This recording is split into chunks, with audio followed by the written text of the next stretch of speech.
Good evening, everybody. Thank you for joining us for our December action meeting. Please join me in the Pledge of Allegiance. I pledge allegiance to the flag of the United States of America and to the republic for which it stands, one nation, under God, indivisible, with liberty and justice for all. Mrs. Sugars, can you please do roll call? Mrs. Arroyo, Here. Ms. Friedel, Here. Mr. Goodwin, Here. Mrs. Matlack, Here. Mrs. Neary, She's on, but she was having some technical difficulties. okay, Mr. Avadia, Here. Mrs. Schultz, Here. Mrs. Tong, Here. Mrs. Seidel. Here. Okay. Our first item of business tonight is the approval of minutes. I would like to make a motion for approval of minutes for our board work session, special action meeting minutes and executive session minutes dated November 10th, 2020, and approval of minutes, regular meeting minutes and executive session minutes dated November 24th, 2020. Mrs. Schultz, could I have a second? I second. Okay. Any questions or comments? Do not see any hands from the board members. Mrs. Sugars? Okay, I'm going to open up the online voting. Members, you may cast your votes. Mrs. Sugars, I want to abstain from the minutes on the 10th because I was not in attendance, Okay, but I'll say yes to the rest. got it. All right. I have to abstain, Ms. Sugars, from the last meeting. Okay. Very good. Ms. Friedel? I also missed one board meeting, but I don't remember the date, Mrs. Sugars. I think it was the last action meeting. So that would be The 24th. I think you were here, Ms. Friedel, for the last one. Was it the It's 10th? the 24th. Thank you.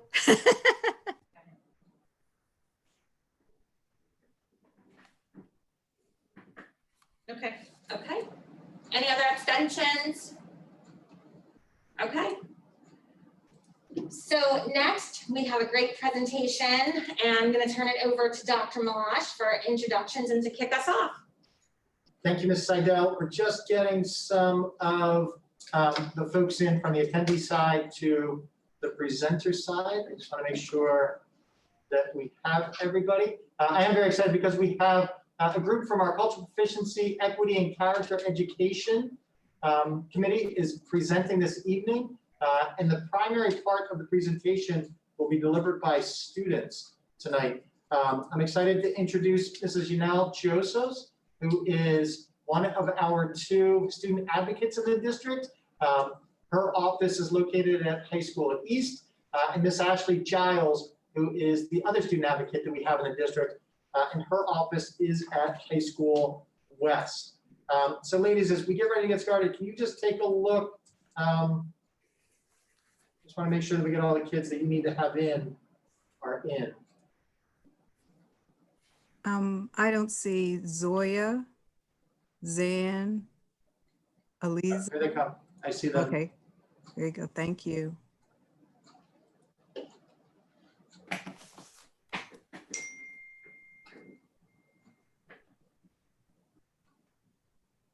Ms. Josephs, is Rita also supposed to be promoted? I just moved Rita in. And I if you don't see see us, Ava, mm-hmm. Ava Bunano, Annika LaFosse, Say that, what was that one, Ms. Giles? Annika LaFosse, I moved her over. Charlotte Rice, Here she comes. Do you see Sam? I see Sam, Okay, good.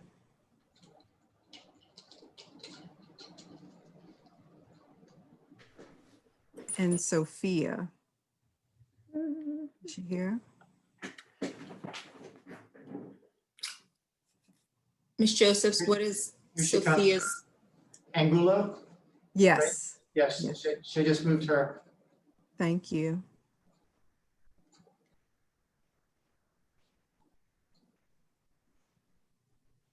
I think that might be it, ladies. Mhm.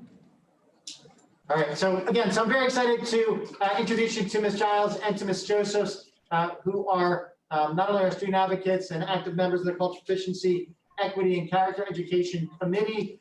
They also oversee the African American Culture Clubs, as well as many other activities in both of the high schools. Also on the call tonight are Mr. George Guy, Dr. Lawyer Chapman, Mrs. Rebecca Tiernan, and Mr. Gene Park, who are the co-chairs of the Cultural Proficiency, Equity, and Character Education Committee, and Dr. Barbara Moore Williams, who is a consultant with whom the district works in doing this work as well. So I'm going to get Ms. Josephs, just tell me when you want me to launch the slideshow, and I'll be ready to go.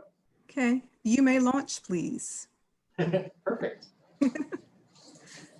We just wanted to start out first and thank you all for having us here today. And on behalf of the students, we are very excited to be here. The students are excited to share their viewpoints with you this evening. We worked very hard on this presentation. We have met for about 4 or 5 weeks now, several hours on Monday nights, and they put a lot of work into this presentation. Ms. Joseph and I are just going to introduce the students, and then we're going to let them have the floor. Okay, we can go next slide, please. So we wanted to again to introduce our It's not students. From East, Giles was created in like 1912. we have Sophie Angula. If you could wave, please. Yeah, Sarah Mellon, Yeah, do something like that. For Jenny. Ayana DeFreitas, Good guess. And then the other question. Aliza What's the question? Durrani. What year did McDonald's? Aliza introduce the Big Mac apparently and needs to be cheese? moved. I'm getting a message. Gabrielle Kennedy, if you would wave. Zan Mosin. Zoya Mosin. Niaja Morris. Ariana Santiago Ramos. And Amira Trueblood. And from High School West, Carmen Benito Asamosa, Ava Bunano, Samantha Fred, Michael Kangaju, Annika LaFosse, Kennedy Lawson, Charlotte Rice, and Rita Shake. Next slide, please. Thank you for having us. My name is Aliza, and we're going to start off our discussion with the topic social emotional support within the school regarding students and teachers. The speakers are Zoya, Sophie, Ava, and Charlotte, and I.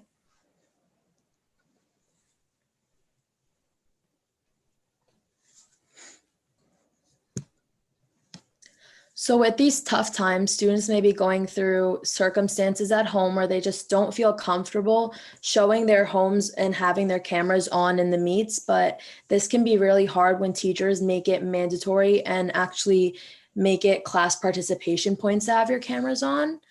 Students may also feel like they're put on the spot due to distractions at home when teachers randomly call on them when their hands aren't raised or their buttons aren't raised. And students may also feel put on the spot when teachers call on them randomly and just say, oh, your camera's not on.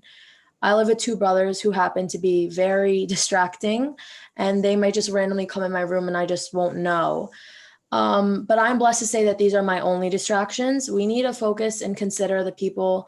We need to consider on the people who are going through a really tough time due to COVID. A lot of students don't have the quiet space and the focus space to be able to do school in a nice, easily manner. And there are students who don't even have stable housing situations. And there are so many other things students are going through where it's just not ideal for their cameras having to be on. And lastly, just students require extra help with adjusting to school, especially during these times. Other issues that we are noticing within our ourselves and our peers is some students are feeling anxious and sad because of dramatic daily changes. Some students suffer from mental health illnesses, and it can be difficult for them to share with their entire class. Also, some students have to work long hours. I know personally, my mom lost her job due to COVID. So I work anywhere from 10 to 24 hours a week, which is 2 to 3 nights a week. So I don't have as much time as I would like to be completing my homework. So that creates a lot of stress within myself, just trying to keep up with school and also help provide for my family.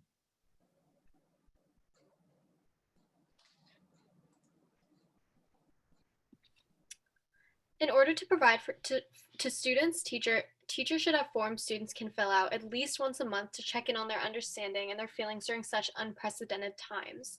When asking for feedback, teachers should try to apply the advice to their lessons and teaching behaviors as much as possible. Also, one-on-one meets with guidance counselors can be another outlet for students to check in with regarding social and emotional support. I know personally, I'm often very overwhelmed with the large workloads my teachers give me. And deadlines that I have to meet. And having teachers check in would truly mean a lot for me, and showing that they care and trying to understand how we feel makes my voice feel more heard.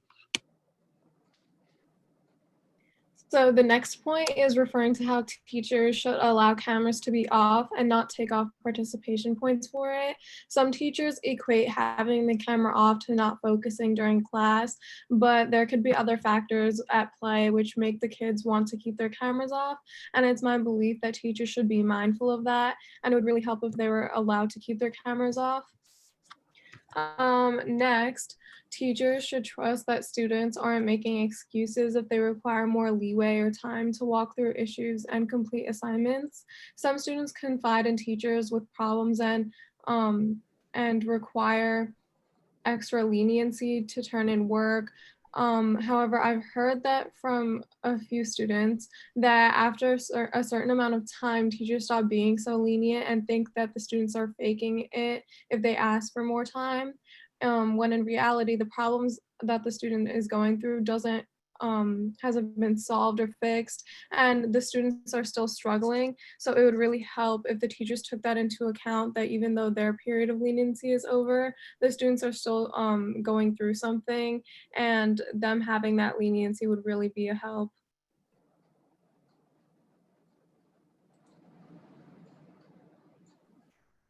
So another solution to this is that during Corona and these really new times is that students have lost the sense of community that we had when we were in the building. So it should be made a priority to make this a community again, have teachers and students get to know each other and rebuild those relationships that we unfortunately lost, because that can help the learning process and make it easier for teachers and students to communicate. Also, students should be allowed to utilize the chat feature in Google Meets when answering questions, because I know with myself, sometimes when I'm unsure about an answer, answering it out loud can make me really nervous, and I know that other kids feel that way. So if you're still answering the question, whether it be in the chat or with your voice, that should still be permitted in the class.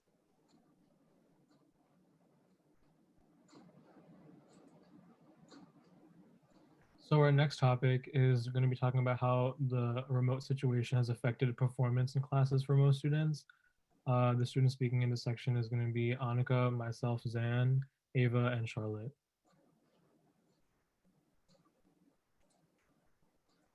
So we're going to start with some of the problems. And the first problem is just that students are feeling very overwhelmed with assignments and are susceptible to burnout. We feel that this is happening because since teachers are having less time in class, they're overcompensating by assigning more homework and more busy work, in my opinion. And by busy work, I mean things like just copying down definitions and just things that take up a lot of time but don't actually help you learn. I personally have experienced this in almost all the classes that I'm taking. The second problem really ties into this as well. Just by having more assignments, we're spending an excessive amount of time on the computer. An example of this is that in my AP physics class, I had a 10-page lab due in one night. I had to write all 10 pages in one night, which took about 8 hours, which is understandable because the lab does help me learn and it does need that time. But I feel like if I knew in advance, maybe I could set aside my day for that and just be more prepared for spending that time on the computer. And I know it's very hard for teachers to understand because after 2:30, they're done with their computer, they can shut the computer and then go about their day. But students like me, especially students who are taking harder classes and students who are taking, we're all taking 8 classes a day and we all have homework for all those 8 classes. And just having to end your meets at 2:30, but then just start your homework and sit on your computer until 9:30 at night is really just not good for your physical or mental health. Um, I know this really did affect me very much because after spending so much time on the computer, I started getting headaches and these like migraines. They really don't get helped by having more blue light shown in my eyes. That's why I have these blue light glasses. I mean, they really do help, but what really helped is just not being on the computer for too long. The third problem is just having a difficulty balancing educational and personal expectations. So I personally am blessed to not have to work a job to provide for my family, but as we saw, so many other people do. For example, Charlotte has to work a job, and it can be really difficult to have to maintain a job that you have to go to almost 3 times a week, and then also try to maintain good grades.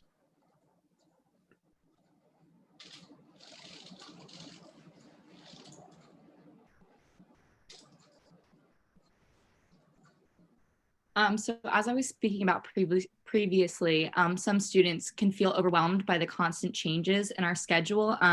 Recently, it hasn't been too much of an issue, but there was a few week period there where our schedule was changing almost weekly. So we would start at different times. We had different classes at different times.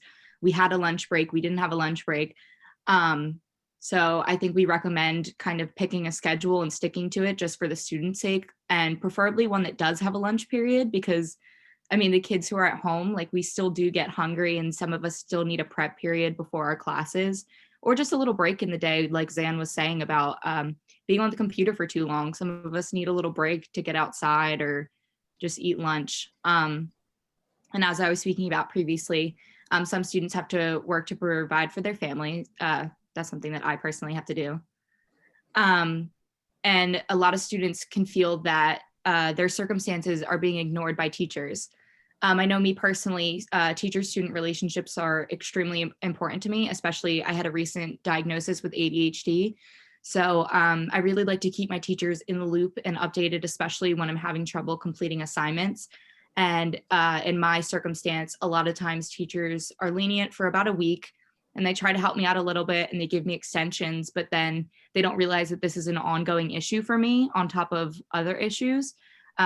So the next week, there's no more lenience. I just think that teacher-student relationships need to be stronger and teachers need to consider the circumstances of their students.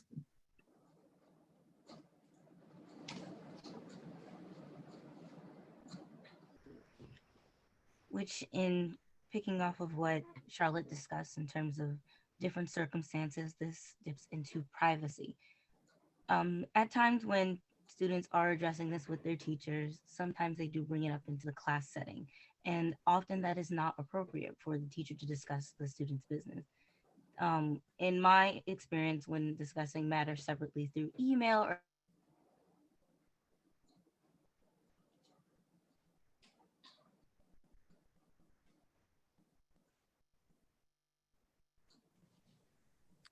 Annika, can you hear me? She's still talking. when we're having these discussions with our teachers, which goes into other problems such as lack of motivation and being penalized, which Ava will cover. So what we've seen recently with Corona, like Sam has been saying, is that overload of work sometimes where it can be busy work rather than stuff that will actually help us in the learning process. And with all of this work that we're getting, I see with myself and many other students that we are starting to be burnt out, which can lead to us rolling back on work, needing extensions, but then in the long end, it still keeps on stacking up. So teachers need to recognize that and help us through that. And also just highlighting once again the issue with the cameras, that students should not be penalized for having their cameras off if they do not feel comfortable with that.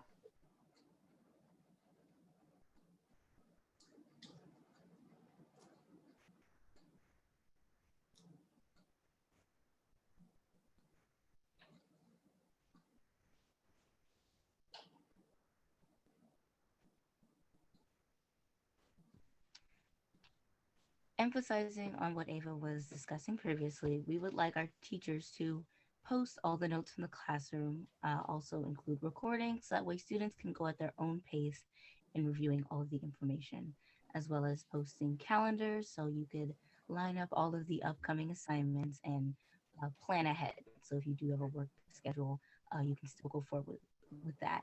And a model. So our teachers do include a rubric. However, we would like to see something more visual so that when we go forward, we can still come to the teacher's expectations and grow as students.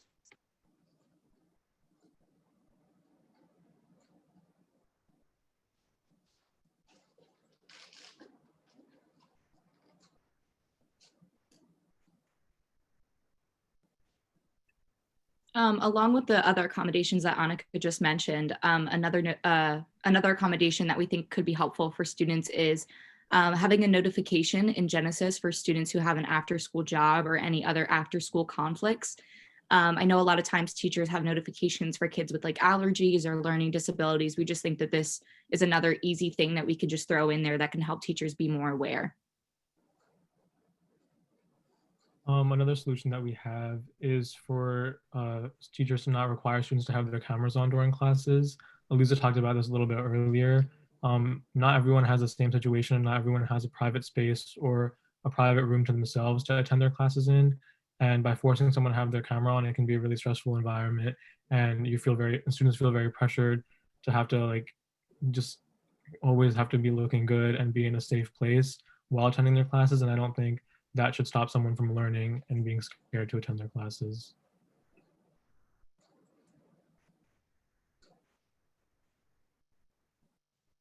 The next topic that will be discussed will be curriculum, and the speakers will be Ayana, Sarah, Ariana, Michael, Gabby, Sam, and Rita.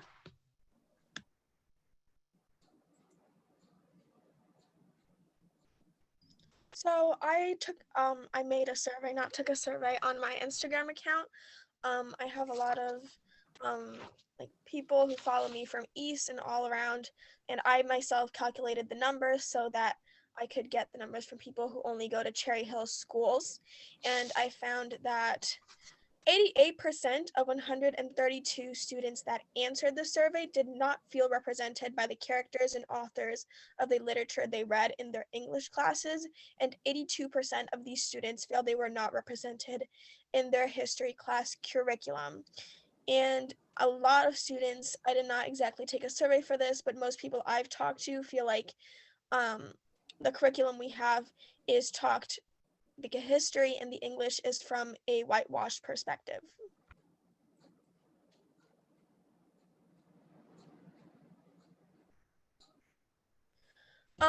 So about the Hispanic Heritage class at East, I personally, when I moved here a year ago, I saw it on the website because it is listed on the website and you have to like scroll down to see that it's only offered at West. I was pretty excited to see that it was offered as a class, but then I noticed it wasn't offered at East, and I was pretty disappointed, to be honest. I think it should be offered at East because even though we're not such a big population at East, we're only 7% of the population at East. I keep saying that. It is very important to promote inclusivity by doing so. In addition to Hispanic Heritage, in addition to the Hispanic Heritage class that's offered at West, I feel like we should also have a mandatory African American Studies course. And I believe so because we often graze over it in our normal history classes, and we should discuss more things than just slavery when discussing Black history. I personally feel like I'm not really represented in my history classes when we're talking about Black activists, for example, and so on. And also, in addition to the African American Studies class becoming a mandatory course, I feel as though we should also include more Native American history into our curriculum because it's rarely discussed. And I feel like it should be more implemented into each history class. This was originally their land, so we should spend more time discussing their history in addition to their contributions they made to make America what it is today.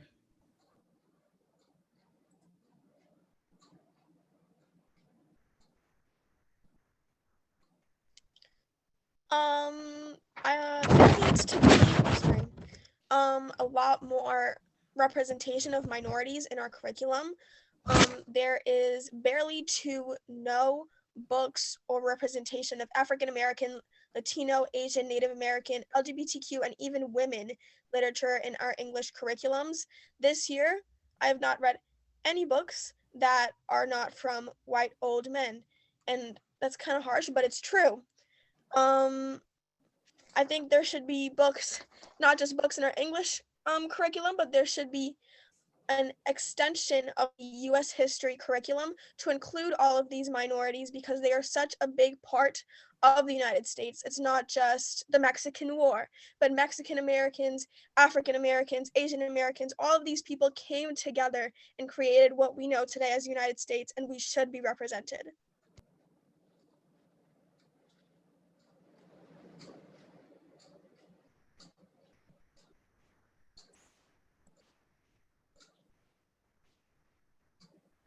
So the first point, how can literature do its job to help the world open its eyes? This question was first prompted to me by my English teacher when talking about vocab.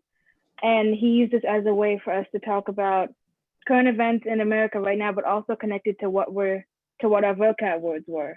And I feel like this can be implemented in history class when wanting to get deeper into a topic such as slavery, not just like the surface level of the basic facts, but to get deeper into it. I feel like this can be used to get everyone's true and honest thoughts in a safe way where no one feels certain that their thoughts are going to get attacked, but just writing something down so only the teacher has it, or if the class is comfortable with it, then have an open and safe conversation to really understand people's views and how to, if possible, resolve certain issues. People learn things, people understand like misconceptions, like to make sure everyone is all understanding and getting the same thing. So there are no more miscommunications or misconceptions at that time. Another solution that we propose is adding supplemental materials to the U.S. history and all history classes, so students see the holistic view of immigrants and non-white people in the United States, and immigrants aren't just seen from the one perspective of taking jobs and being or seeing that nativist side of Americans, but we see what these immigrants have given back to the United States and how they have helped create the fabric that makes us so great.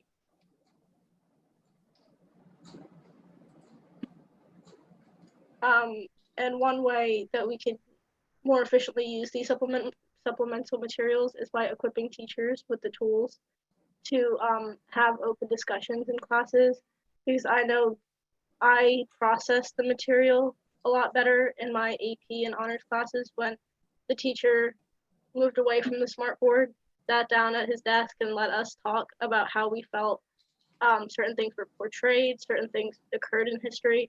And when we have those conversations, it allows the students' voice to really come out and for our experiences to be shared with one another, just humanizing like the person sitting next to you. And we want to ensure that AP and honors classes abide by these solutions, because I know that these classes have strict timelines, just a few months to prepare for an AP test that's meant for college credit, but that doesn't mean that those students shouldn't be exposed to the same richness and inclusion that other students may be getting.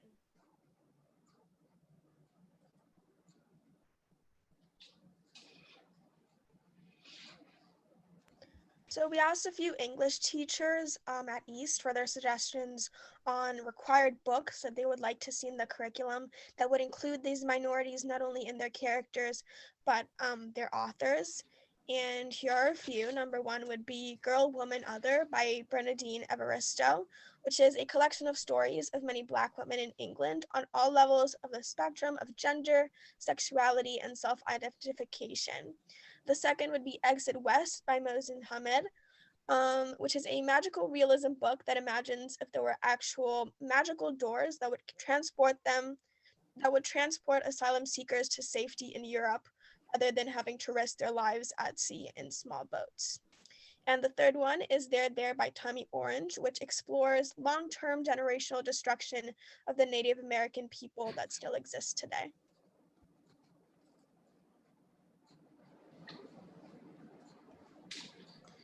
Now, in the English literature, in the English curriculum, there are the issues of certain topics like slavery, segregation, and other racial issues that are often spoken or written by people who cause the issue, or they are bystanders, and not the people affected directly by it.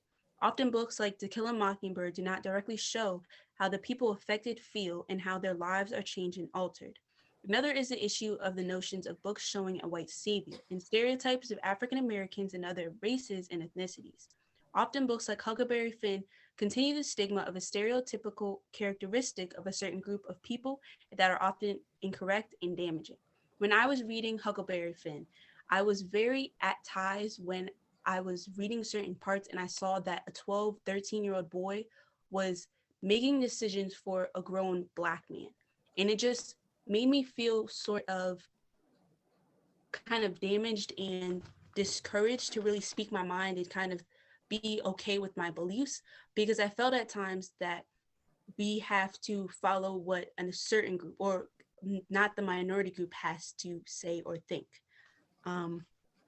And this shows that a community that previously and still are the professed to be saviors and noble and innocent, when previously in history they were not.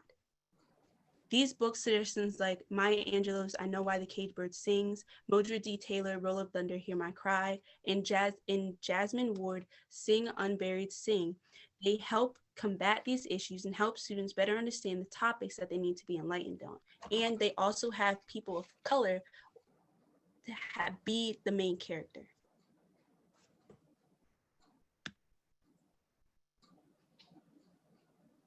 In order to create a safe, supportive, productive, and inclusive learning environment, we must improve the climate and culture of the schools in our district.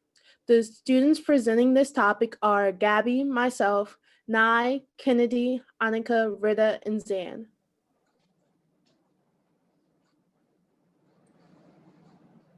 We split up this section into staff and peers. Basically, staff just means things that the staff can work on and issues that are kind of influenced by the staff, and then issues that are more within peers and the student community. So the first problem I'm going to be talking about is which relates to the staff. So staff should basically be aware that some students are uncomfortable speaking in breakout rooms, and that is really important to build relationships with the students. I'm lucky enough to be a junior at East, so I know most of the people in my class, and I can say that I probably know about 70 to 75% of the students in my classes. So it makes it a lot easier to feel connected with what I'm learning and all the people in my class. But I know for freshmen, I can only imagine how hard it is to not really know anyone. Because when I was a freshman and I came from Rosa, I didn't know anyone from Beck. I probably only knew 10% of the kids in my classes, and it can be really hard to try to speak out loud in that type of environment, especially online when you can't see people like up close and can't really connect with them. And on top of this, teachers are putting us into breakout rooms in which we have to discuss, and we're being graded on how much we're speaking and how much we're actively being engaged. For an example, in my Spanish class, we have to get into breakout rooms almost every single day, and the teacher kind of hops into every single breakout room and grades us on how much we're speaking. It's already very hard to speak in a breakout room and build up that courage, especially when you don't know half the people. And then on top of that, to speak a different language that you don't even know and then get graded on it and know that your grade depends on it can be really stressful for a lot of students, and it can make you be scared to attend that class and not really feel comfortable in that class. And I think that staff should be aware that a lot of these students, usually in classes when we're in groups, we know each other, but now it's really hard to kind of know someone and to build up that courage to unmute yourself and speak. And especially being graded on that is just really difficult. And I think teachers should start establishing some staff to student connections, because usually when we're in person, we get to meet the teacher and they know us, and it just makes us feel like we're being more appreciated for being in that class. But when we're online, I don't think any of my teachers even know my age or anything about me. And if teachers could just maybe try to create some type of icebreakers or surveys or polls or something like that, just to get to know us better. It can make students feel more motivated to try harder in that class.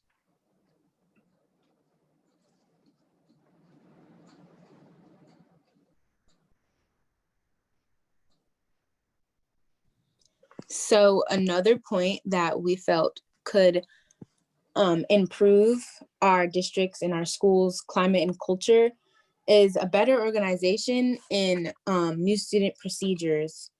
And for example, the lack of information for me personally, when I came, was very hard to navigate through. I'm a senior, but I came my sophomore year to the district, to Cherry Hill East. And even like upon the first day coming or the first week coming, I realized that I did not, I was left out on a lot of things. Like, I did not have an Instagram, so that already set me back a lot from knowing like what's going on in the school community. And then also I didn't get, I didn't know about Naviance. I didn't even have a school ID. But the one thing that really helped me, but I feel like a lot of students don't experience this, is like maybe not a lot of students experience this, is my teachers. My teachers were the only way that I could get information, because I was not in Google Meets or anything like that. And I know that there is, on paper, there is a something like a force that's supposed to help new students throughout the new to the district, but I did not experience that. And to build off of what Naya just said, but more with guidance, is a friend of mine had came into East a month after freshman year had started.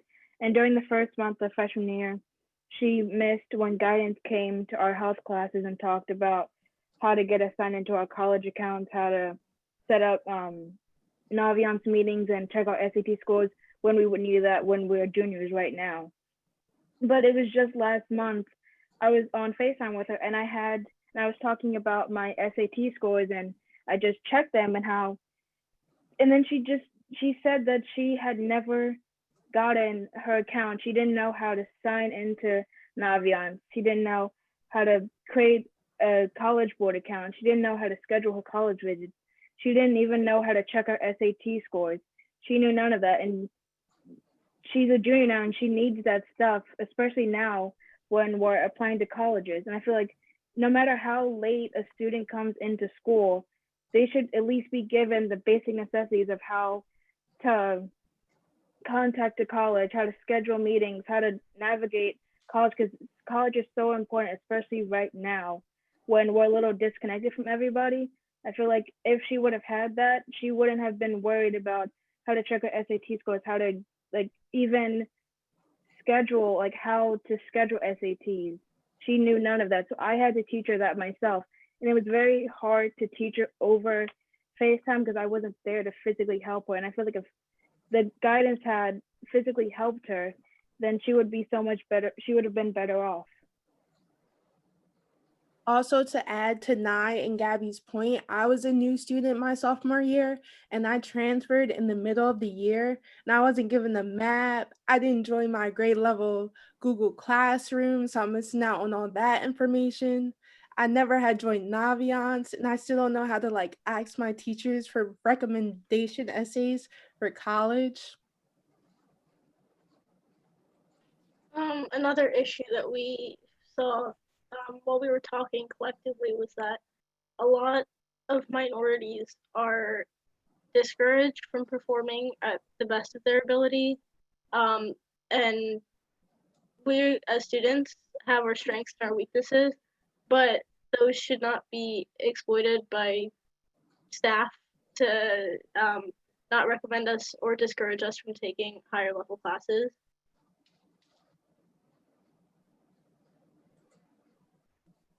And just building on that, there's also a stigma between who can perform at those AP honors classes and who can't, whether that's race or gender. I know there's a higher population of male white students in those higher AP level classes. And that is often because in guidance meetings or with teacher recommendations that minorities and women are discouraged from taking those classes. Personally, I know I was discouraged from taking a couple AP classes. This year as a senior, I'm taking 6 of them.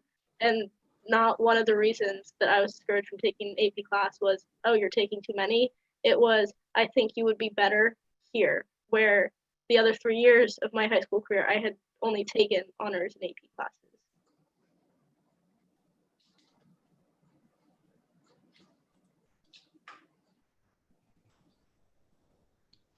In the second part of climate and culture, we're going to be talking about peers.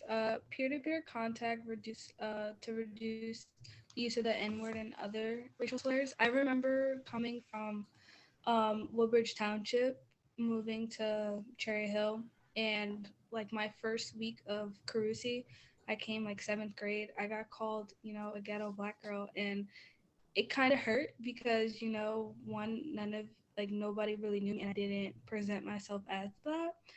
And I spoke up to my teachers. I even said something to guidance and they said, oh, we'll get to it. We'll have a meeting in person. I called you that. And none of that happened, like, at all. And then I coming like into West, someone who's not, a minority or African American said, the N-word in like the same class as me without and a teacher heard, but a teacher didn't do anything or, reprimand the situation or give the person a consequence. So like leading to this, conversations about use of inflammatory language gets ignored. And that's not right, because if you're going to give us, awards like school awards or like kindness awards, why are we getting that if you hear or see your students saying stuff like this? I guess as a solution is training. Training about how to handle these conversations should start in middle school, because once you are out of middle school, you're gonna be with different groups of people, and people are gonna have to be told, you can't be saying this in school. And then how do we create a school culture where this language is not permitted?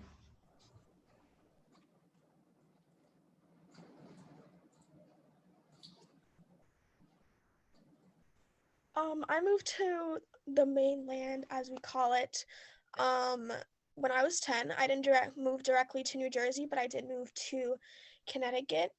I think it's incredibly important for there to be support groups and just groups in general that help kids navigate and make the transitioning process a lot smoother. In my experience, we took this test for English, and I tested out of ESL, so I didn't have to go to ESL. But instead of being like, hey, she's never been in this state, so maybe we should help her acclimate, I was giving a piece of paper, which was apparently my schedule, but for me it was just boxes with words, and I was told, here, figure it out. I was not given even a map of the school. I was told, yep, this is it. And there was 10-year-old me, no friends. I didn't know any of the slang they used in 6th grade, raging anxiety, and I barely knew how to use the computer, and I was expected to go to the same standards as these kids who had been there their whole lives, and that is unacceptable. My sister had to go to ESL, and she was still, even in ESL, she was expected to go above and beyond the standards to prove that she could be part of the community and that she could transition well, and that is unacceptable. There has to be a smooth transition, and there has to be support, because they're so hard, not just moving, but having to acclimate to somewhere completely new with new people and completely different culture, which is the biggest part. Acclimating to the culture, there has to be groups that help. There has to be welcoming committees and teacher support as well. Basically what Ariana said, yeah, you need to have stuff like this for kids that are, either transferring or starting, somewhere new where they're not used to, because no other I couldn't imagine, me, for example, going into Carusi was a culture shock because schools like Cherry Hill are a one friend group. Everybody grew up with everyone. So it's hard to fit in if you're an outsider coming into a new school. And I think it was like really hard for me to fit in and make, new friends because you're technically an outsider trying to come into these friend groups. And it's not easy. Like I'm not just talking about myself, but for other people that I know, they were saying it's not easy starting over at a different school and seeing how all these core structure friend groups are, being basically making it seem like you're left out. And as a community, as a West community, we need to change that because you say like no kid left behind, but it's basically like leaving kids behind to fend for themselves when moving or going into to a new school or new.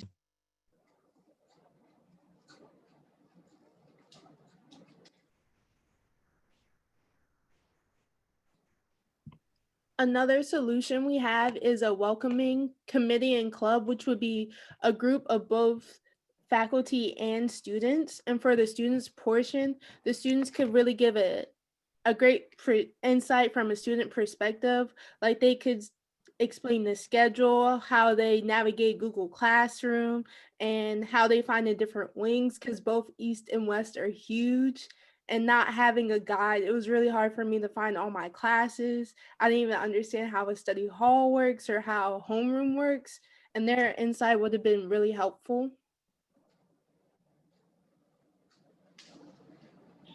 Yeah, and just to add on for a solution for the club, I mean for the welcoming committee, just based off what even Kennedy said about how like you have to get used to the culture and you have to get used to like fitting in with different clubs and different groups is very hard. And for me, I just learned that it's easier just to not try to fit in, just do your own thing. And for me, I feel like a club or a welcoming committee of even new students who made their way and figured out how to, adjust could really help other new students. In addition to that, I would like to see more student shadowing. Last year, before school closed, I did take part in having a student shadow me for half of the day. And I believe I do like that. I like that it was a good way for incoming students to see how at least how the school worked on a regular day. But I think that we should like take this a step further and have some kids maybe come back at a later time so they can see how the second half of the day works, so they get to really see a full day and in high school, not just one half of it. It may be like kind of the same, it might be the same things, but at least they get to see what a full day looks like so they can be more prepared, so when they come they have a sense of what a regular day looks like for us.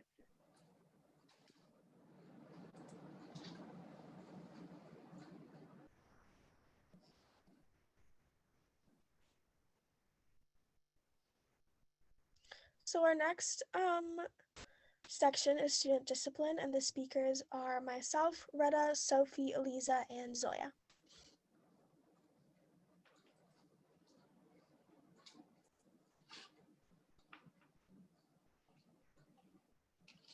So to begin with student discipline, statistics show that Black, Hispanic, male, and American Indian students face harsher discipline than their white counterparts. This fuels the stigma that male minority students are threatening and deserve to be punished. Back when we were physically in school, I saw some teachers keep an extra watchful eye on specific Black students at school, even if the students weren't doing anything. And frankly, it sends the wrong message to the others at school. It sends a message that minority males are delinquents and deserve to be looked at extra carefully. And this can be really detrimental to the image of minority students at school, and other students can form that stigma in their minds. Also, minority female students are disciplined more harshly and more frequently for dress code violations. A study back in 2015 showed that Black girls experience the greatest racial and gender disproportionalities in being suspended or expelled from school than any other group, due in part to disciplinary dress codes. For me personally, on multiple occasions, I've been told to cover up by teachers, while my white counterparts wearing almost the same clothing have walked past the same teachers that penalized me and did not receive one comment. Though I'm just one example, I've witnessed this happen on multiple occasions with minority girls being excessively restricted to what they could wear compared to their white counterparts. Instead of girls covering up, society should stop sexualizing a woman's body autonomy. It's not something that should be considered a distraction or something to be sexualized.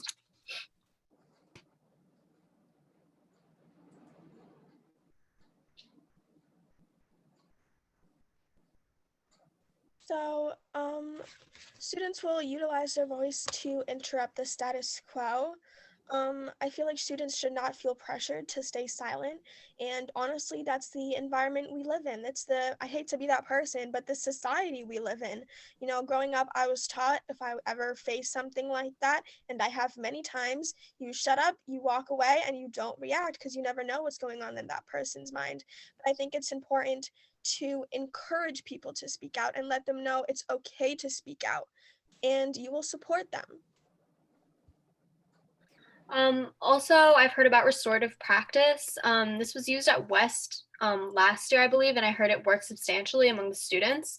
Having counselors and teachers discuss the issue with students, understanding their perspective, and coming to a mutual agreement instead of students suffering immediate and harsh consequences can possibly prevent future mishaps from ever happening again.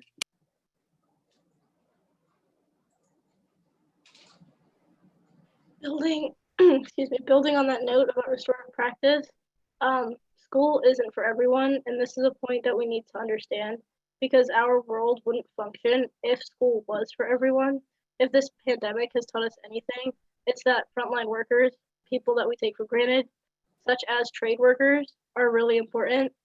At West, we are trying to implement trade internships and overall internships for all students that would incentivize good behavior and grades. This not only allows students to gain immediate real world experience, but also helps us establish connections within the community. And it would also help students who are often referred to and tagged wrongly, in our opinion, as frequent flyers to kind of ditch that title and become respected in the school and among their teachers. So, students and teachers who make culturally insensitive comments should receive consequences while also being educated on the negative impact it may have on other students. Cultural desensitization leads to quite a lot of inappropriate comments and just behavior, and sometimes even just straight up racist stuff from students and teachers. I feel like, again, we've been taught like don't react, but there needs to be repercussions for these students. When we were back in presidential school, I've had many classes where white kids would quite literally yell slurs, which happened, this kid yelled like the F slur, and I raised my voice to call him out, and I was told, quote unquote, don't fit into your stereotype. In this school, I was told that in a class. And there needs to be not just discipline, but education so it doesn't happen again. There shouldn't just be consequences. Of course, there should be consequences, but people have to be taught why this is wrong. Where does this come from? Because a lot of times it's ignorance, and we have to teach. We are teachers. Again, the same things goes to teachers. I had a teacher this year, a few weeks ago actually, defend anti-Muslim legislation from France and go on to support their Islamophobia. And I feel like we've become, not only did I feel like alienated, even though I'm not Muslim, and honestly disappointed, when I asked my peers about it, it's just like, yep, another day in French class, keep on going. And there needs to be more of a this is wrong kind of moment where people say like we have to call this out because it has to be called out. There has to be consequences. There has to be education so we can go on and keep growing, not just as people, but as a community.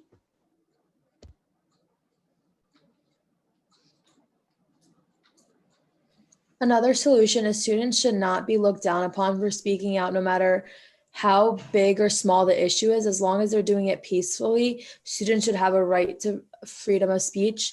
And not only should it not be looked down upon, they should actually be encouraged to speak up, because if it's encouraged, they're going to want to do it more. And I also believe a solution would be that students should not face any consequences for not standing up for the flag. For whatever reason it may be, if someone doesn't want to stand up for the flag, they shouldn't be forced to. I've witnessed many students getting called out if they wouldn't stand for the pledge, or if they were just walking in the hallways while the pledge was going on. I know some teachers would make them go all the way back from where they started when the pledge started, do it, and then go to class.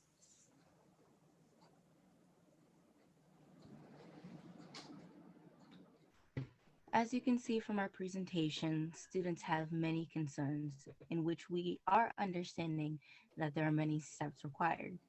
Here are some of the action items that we would like to address so that we can go forward and can build upon what it is that we wish to pursue. So number one, we would like to establish future dates with the board to follow up in February, April, and June. This is so as we keep it consistent with the information that we have, and that way it won't be pushed to the side and we'll be able to move forward even into the next school year. So in terms of staff training, researching and investing in staff training on anti-racism. So one, this will begin to train staff district-wide by the spring of 2021. As you heard from the students, this is very important in terms of us all uniting as a body. In school, it's not just, teacher versus student. We're all supposed to be working together. And this is the one of the ways that we can implement that. And by implementing restorative practices district-wide, as well as establishing connections with students, in particular, virtually. Right now, a lot of us are struggling, and we seek that support and we seek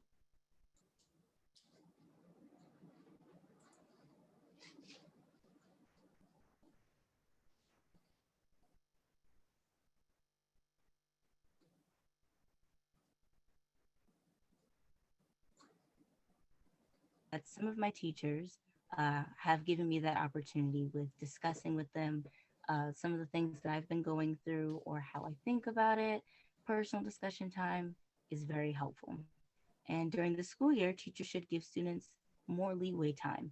So as they're working through their individual issues as well as completing assignments, there should be that understanding that, again, emotionally, struggling, as well as personally with having to work or, with their parents. There's many different factors. And if anything, this time shows that we need to show that kind of compassion. Also, based on research from the NEA, homework should be limited to 2 hours a week. The unnecessary stress that is added on by homework and trying to complete things on time is causing a lot of different issues, not just peer wise, but even with teachers, how they are stressed.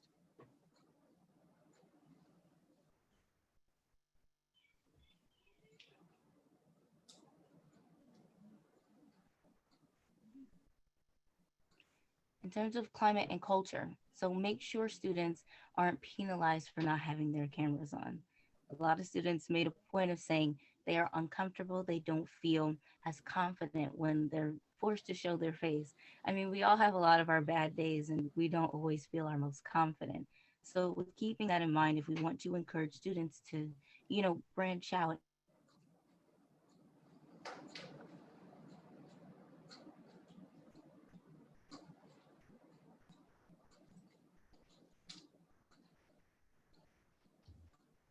Annika, can you hear me? Working, we would like a notification so that way then they could be understanding of that. Creating a standardized policy for response when racial slurs are used, and a new student orientation that familiarizes them with the procedures and cultures of the school.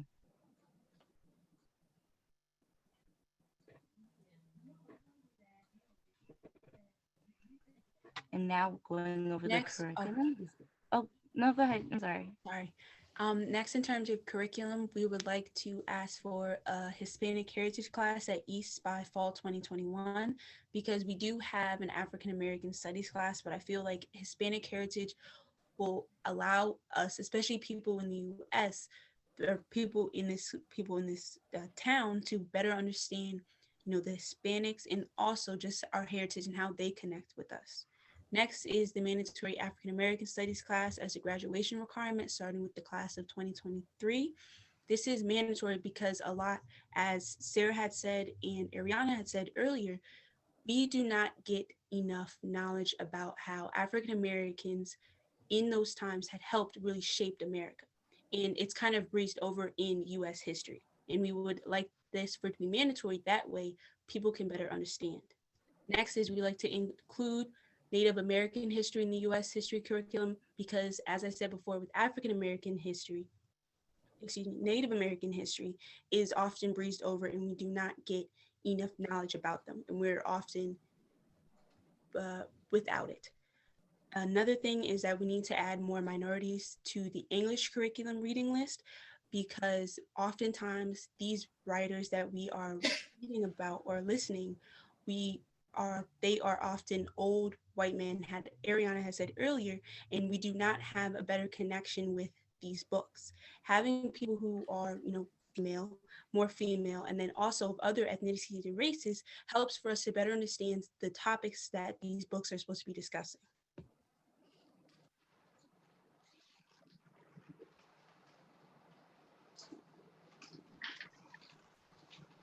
Thank you. This is the end of the presentation. So students want to take the time to say, well done. Thank you. That's all. They had taken a lot of time, their personal time, to prepare this for you and share their thoughts. And as you can see, they had asked that they continue to share their thoughts in reference to their experiences in the Cherry Hill School District. Again, we want to thank Dr. Malash, the assistant superintendents, the board, for listening and taking the time. We appreciate it. We know that you didn't have to, and we thank you. Thank you so much, students, for presenting to us on this incredibly important topic. I'm so impressed with the way that you presented the information to us tonight, sharing the opportunity areas, and also making great suggestions and ideas for solutions. But more importantly, I want to thank you for your bravery in sharing your personal stories and experiences. That's never easy to do. And I really am impressed of how you so beautifully articulated your experiences to us tonight. So thank you so much for that. Any other board members? Ben, Mr. Avadia? Yes, thank you, students. You were extremely well prepared and articulate today, and I appreciate it. There's a lot to unpack here. And there's a lot of expertise that's needed that, so the Board of Ed, our main constituency is students.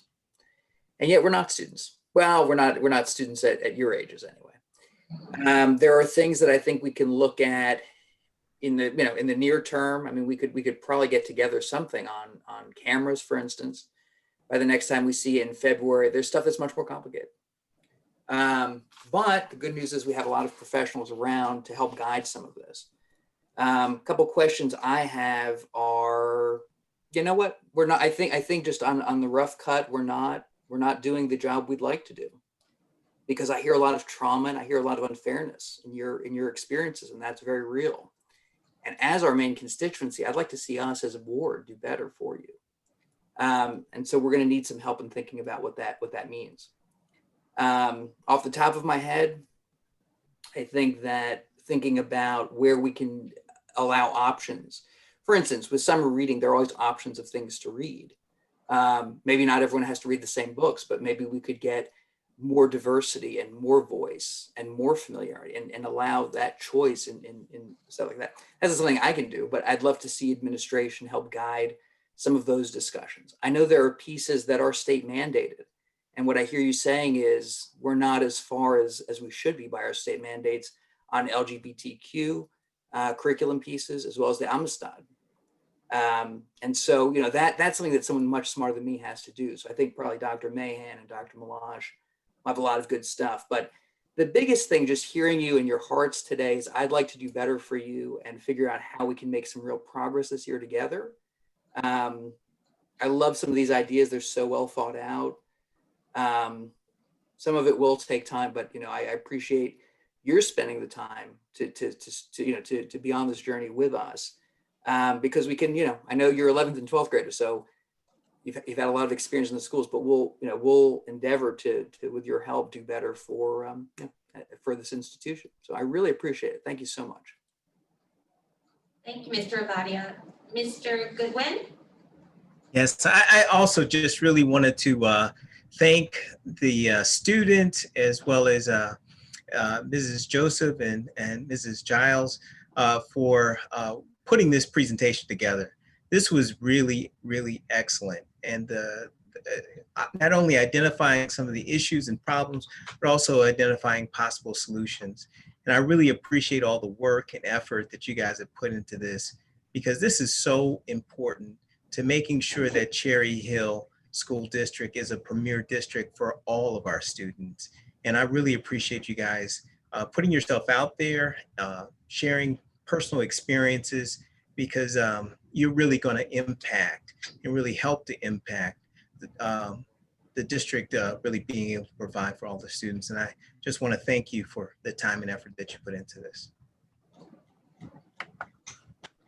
Ms. Friedel? Thank you, Mr. Goodwin. I just want to thank everyone, as my colleagues have done. I have to say, I think the most interesting presentations that I hear are when they come from the student voice. You're living this every day, and it really, really elevates what is happening on the ground. You are, as they say, the boots on the ground. So I know this is difficult. We took you away from your homework and your other responsibilities tonight, and we really appreciate it. So thank you so much. Thank you, Ms. Friedel. Mrs. Neary? Thank you. Obviously another thank you for speaking up tonight. And I really appreciate the fact that you're here speaking, because you're speaking for so many others who cannot or are unable to speak. So you're not just representing yourselves, you're representing many who for many reasons can't speak up. So thank you, for all of them. And I'm most interested now, from what you've told us tonight, what's going to change as a result of what you say you're seeing. So thank you, because I look forward to the outcome, what we're going to make different, because to hear students say with such passion, it's unacceptable. You're right, it is. So I keep speaking up, keep doing what you're doing, and I look forward to the outcome. Thank you. Thank you, Mrs. Neary. Mrs. Matlack? Thank you. I'd also just like to echo my thanks to the students and to Mrs. Joseph and Mrs. Giles for bringing the students here and helping them to organize their thoughts and their feelings to present to us. Students, you did a tremendous job. And I've heard you speak before, and each time I do, I'm more and more impressed. You bring to us not only your voice, and your own experiences, but you share with us your friends, your classmates, and others that can't speak up, and you share those with us as well. We've talked about many of the things that you've brought to our attention, and from hearing it from your perspective takes it from that level of talking about the ideals to talking about the reality. And I look forward to working with you as we move forward, because we have to keep moving forward, and we can't do that without your voice and your experiences helping to guide us. Our experts, our educators, can provide the expertise and the ideals that we need to strive for. But it's your experience that helps guide us into making those a reality for all of us. So thank you very much for the courage that you showed tonight in speaking up to us. And I look forward to working with you and hearing more from you. Thank you. Mrs. Tong?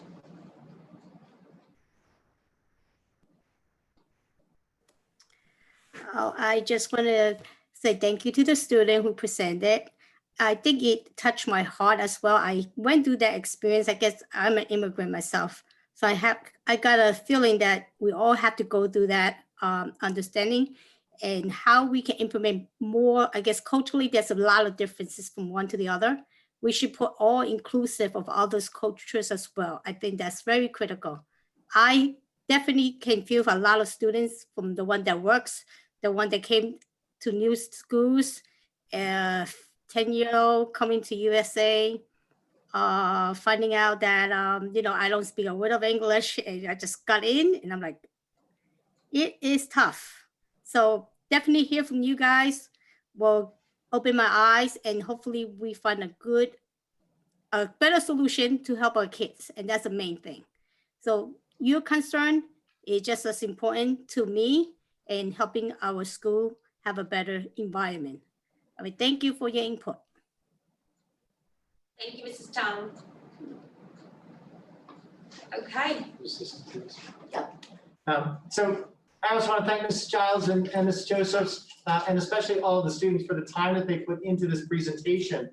We've been talking about this presentation since the group was here earlier in the fall and had the opportunity to come back here in December. And we will absolutely have the students, as well as the Cultural Proficiency, Equity, and Character Committee back again after the first of the year. I will work with the advisors about what those dates can look like, so we can fit them in and make sure that it happens for everybody to come back.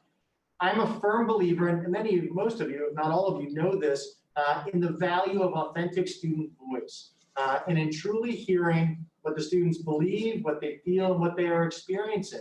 Sometimes that is raw, often that is emotional, but it's authentic and it is real.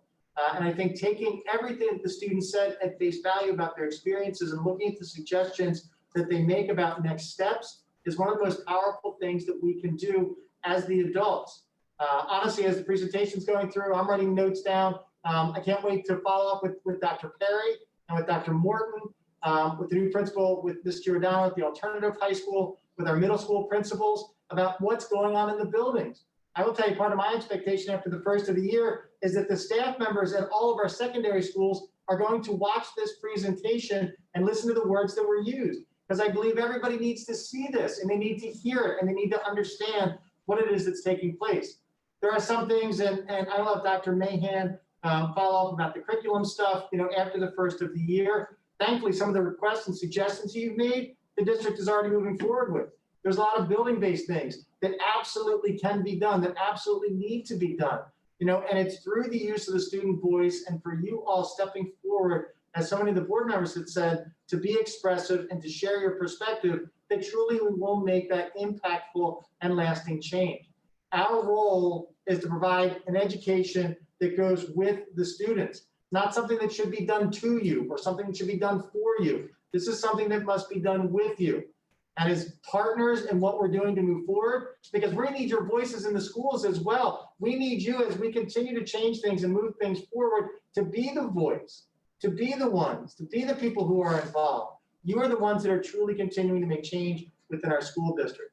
Thank you to the committee co-chairs, to Dr. Chapman, to Mr. Guy, to Ms. Tiernan, to Mr. Park, and again, Ms. Josephs, Ms. Giles, I know you all put a lot of hours into this, and the students put a lot of hours into this practicing. I was getting updates from Ms. Josephs about time and where they were and what it looks like.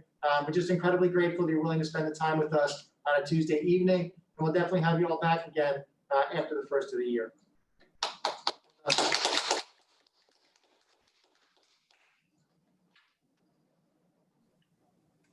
Thank you. Thank you and good night. Good night. Now, don't go too far though, because we're going to do a special honor in a couple of minutes. Or probably in a minute. On the agenda. Right, actually, right now.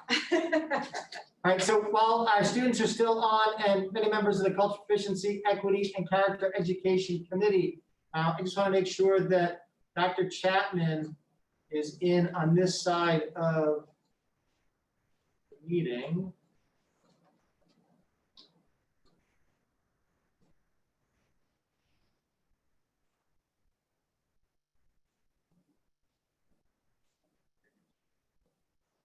I'm just moving them in.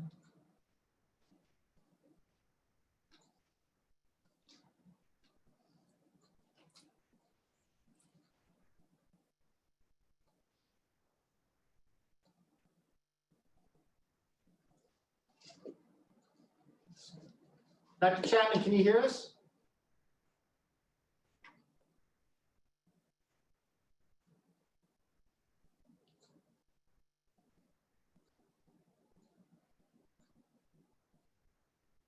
Dr. Chapman? Yes, can you hear me now? I can, there you are. Find you. I can hear your voice. There you are. And we see you too.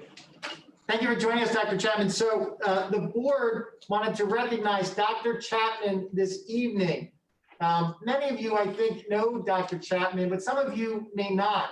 And tonight is a very special night. The Cherry Hill School District Board of Education and so many of Dr. Chapman's colleagues wanted to honor Dr. Chapman as he's getting ready to retire. Dr. Chapman will retire from the Cherry Hill School District on December the 31st.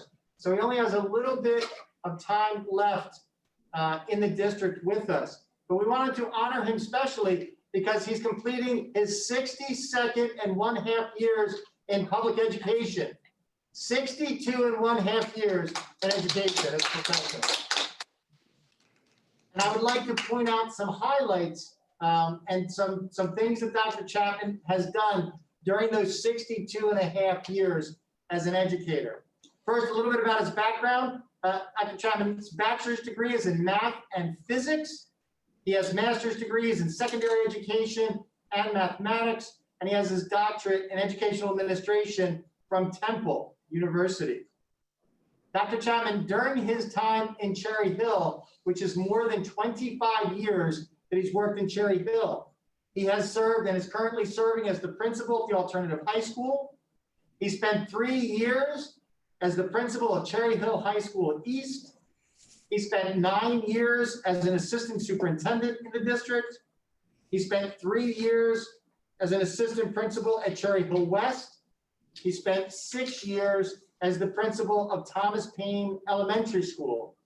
And throughout the majority of that time, Dr. Chapman has been one of the chairs or the chair of different iterations of the Minority Achievement Committee, the Cultural Proficiency Committee, the equity work, the character education. Dr. Chapman, and throughout his time in Cherry Hill, has been a leader in this work.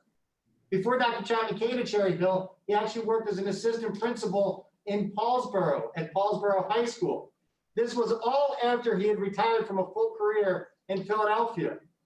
During his years in Philadelphia, Dr. Chapman served as principal of William Penn High School, of J. Cook Middle School, of Stoddard Fleischer Junior High School. He was an administrative assistant to the superintendent. He was the district coordinator of teacher education. He was an educational improvement program coordinator, and he was a mathematics teacher. I have had the great fortune to work with and to know Dr. Chapman since the fall of 2003. When I first came to work in the district, I was the principal of Kingston Elementary School, and Dr. Chapman was the principal of Thomas Paine Elementary School. He allowed me to partner up with him for things. We did interviews together. We worked together. We talked together. Through the years, we've had the opportunity to travel together to workshops. We've had the opportunity to present. We've had the opportunity to celebrate as the district was named a National District of Character, as 17 of our 19 schools have been awarded as National Schools of Character. Dr. Chapman has always been at the center of the work. He is a true educational leader. He is a giver. His heart is the biggest part about him. There is nothing that the man wouldn't do for any of us. And by any of us in the district, students, staff members, family members. If you spend time and go through the different schools and through the community, you can come into people in contact with people who will have a story about Dr. Chapman and the impact that he has had on their lives. As we were announcing, and people know that we were recognizing Dr. Chapman tonight, we've heard from family members, we've heard from teachers who are in the district who knew him when they were students, we've heard from current students, we've heard from leaders, we've heard from former leaders in the district who have reached out. Dr. Chapman has truly made an impact on all of our lives. I can tell you I'm a better educational leader because of the influence that Dr. Chapman has had. I'm a better husband because of the influence Dr. Chapman has had. I'm a better father because of the influence Dr. Chapman has had. The man has never stopped giving to any one of us. There's some of us that never thought this day would come when we would celebrate his retirement. But we're incredibly excited for him. God bless him for all that he has done. We wish him much health and much success. And Dr. Chapman, I know you're going to say a few words for us. The floor is yours, my friend. Thank you, Dr. Malash. I am so honored. I am so very, very proud of our students who have presented tonight. We commend them on their courage and their willingness to improve education in Cherry Hill. Students, you have our continued support for continuing your student voice. We will do everything that we can to always support you. Thank you, Mrs. Joseph and Mrs. Giles. I am very, very grateful and thankful for the past 25 years of service and experience in the Cherry Hill Public Schools. These years gave me the grand opportunity of serving our wonderful students, like the ones we have heard and seen tonight, caring parents, and some of the most dedicated and competent educators on planet Earth. I have formed lifelong friendships with so many of you. As I prepare to leave, my heart is beating with positive feelings towards everyone. I will have fond memories of experiences we've had during my 25-year journey in Cherry Hill that is included in a 62.5-year career as an educator. I'm very appreciative of my experiences in several positions in the district. I wish we had time for me to highlight some of those experiences as assistant principal at Cherry Hill West, 1995 to 1998. Go Lions! Principal of Thomas Paine International Baccalaureate School from 1998 to 2004. Go Lions! Assistant Superintendent, Pre-K to 12, 2004 to 2013. Principal of Cherry Hill East, 2013 to 2016. Go Cougars! Principal of the Alternative High School, 2016 to the present. Go Tigers! In addition, as Dr. Malash has said, I am grateful for the opportunity to have provided leadership for 20 years to the District Initiative for Cultural Proficiency, Equity, and Character Education. I'm delighted that 18 of our schools have earned the title of State and National Schools of Character. I am pleased that we are hard at work in the 4th year of our 5-year plan for cultural proficiency, equity, and character education. I am thrilled that How to Be an Anti-Racist has been added to the plan. I am elated that this work will continue long after I'm gone. I give my sincere thanks to George Guy, Dr. Barbara Moore Williams, Rebecca Turney, Eugene Parks, Dr. Joseph Malash, Yanel Joseph, Ashley Jive, and others for their outstanding support and assistance on this journey. I urge you to continue to listen to our students, for they have some important things to share with us. And yes, education is all about them, and they certainly can help us. In closing, I'd just like to sincerely share my gratitude for the many acts of kindness shown to me over the years. My sense of privilege and honor of being permitted to touch and be a part of so many young lives. The entire district will remain in my thoughts and my prayers. I am confident that with the leadership of Dr. Malash, the administrative staff, and the support of the board, the teachers, staffs, students, and parents, the district will come out of this pandemic stronger and wiser than before. Be well, safe, and happy, as well as healthy. Peace, love, joy, hope, and shalom. Thank you so much for 25 years of a great life. Peace be with you.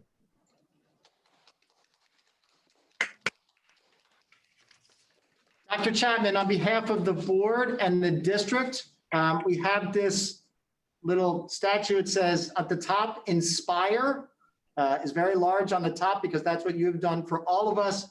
And in here it's engraved, making the difference, awarded to Dr. Lawyer Chapman in appreciation of your years of outstanding service and dedication. Thank you for truly making a difference.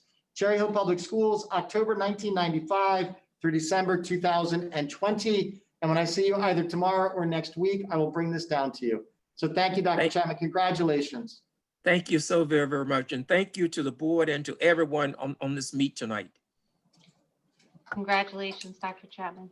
Congratulations, Dr. Chapman. I just want to thank you for your years and years of service.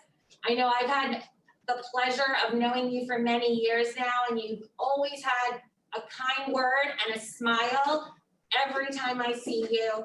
And you will always fondly be remembered in the Seidel household as the principal who reminded my kids every day that they truly are scholars. And for that, we will always remember you. So congratulations on your retirement, and thank you so much for your service to our district.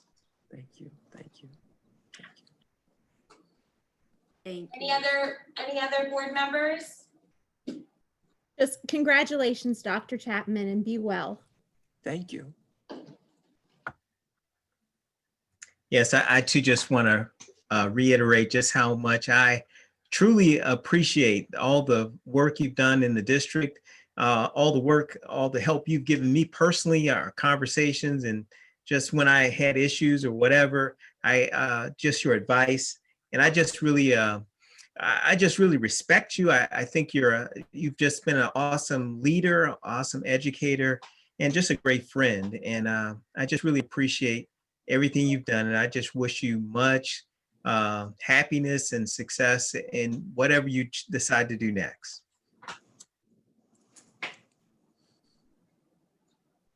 Great. Thank you so much. Oh, Mrs. Matlack, I'm sorry. Didn't see your hand. That's okay. Dr. Chapman, I couldn't not say how much you will be missed in the district. It's been my honor and privilege as a board member to have worked with you over these last 10 years. You're leaving a legacy of scholarship and excellence in Cherry Hill that will cause us to continue to thrive. Thank you for all you've done. I wish you all the best.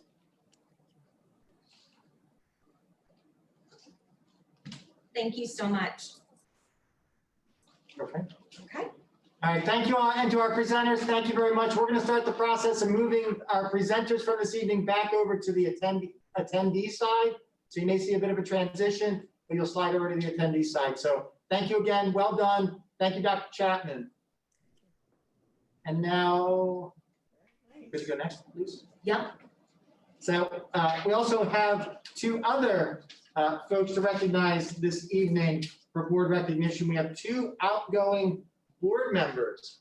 So first, it's my pleasure to recognize Mrs. Lisa Seidel on behalf of the district. We have a plaque for Lisa. She's currently our board president.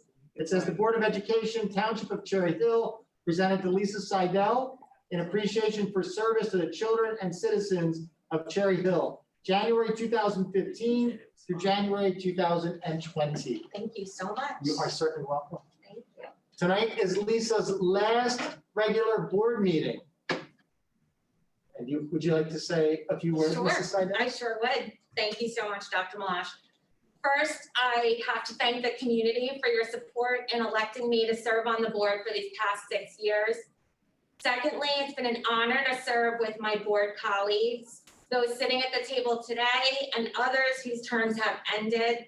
There's no doubt in my mind that everyone I've had the privilege to work with cares deeply for our community and our children.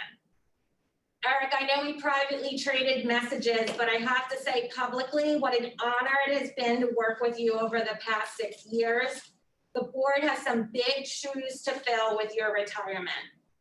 I would also be remiss if I didn't give a special thank you to Carol Matlack and former board member Kathy Judge.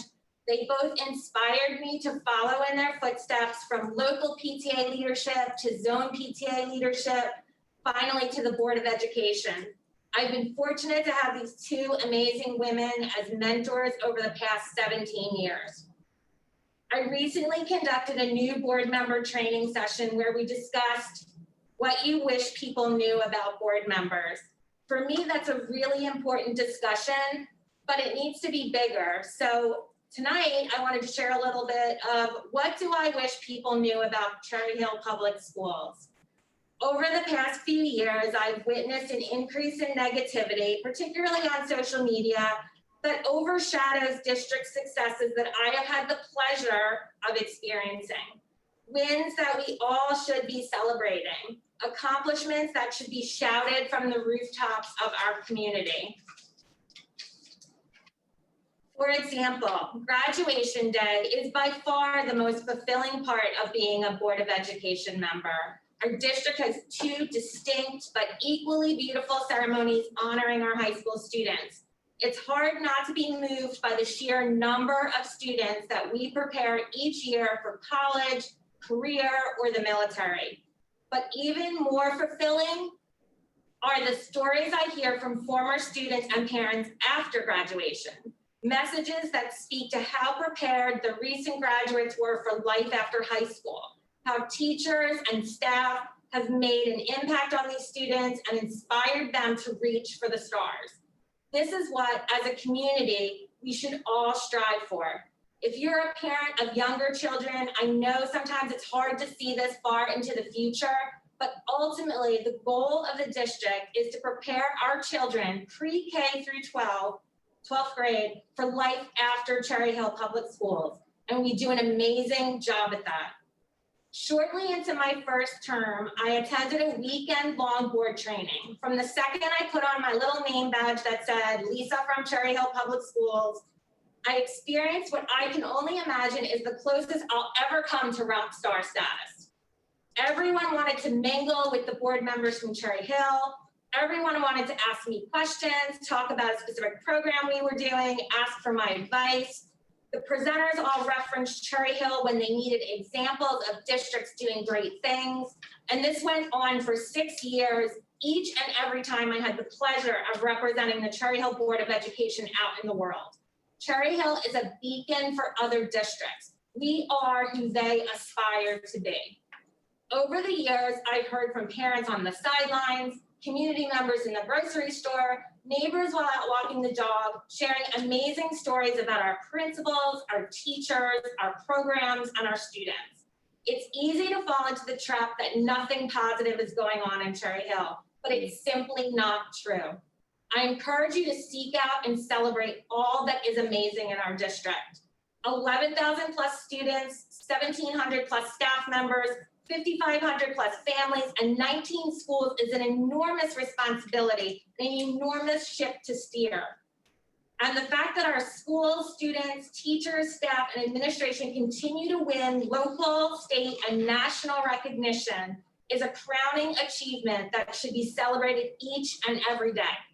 Do we have challenges? Of course. Are we all grappling with the changes we've had to make during this unprecedented time? As students, as teachers, as parents? Absolutely. Will parents have individual concerns about their children? Yes, always. But those challenges, the tough times, do not and should not define our district. Our successes, our wins, and our positive stories should be shouted as loudly as our critics shout and disparage sometimes on social media.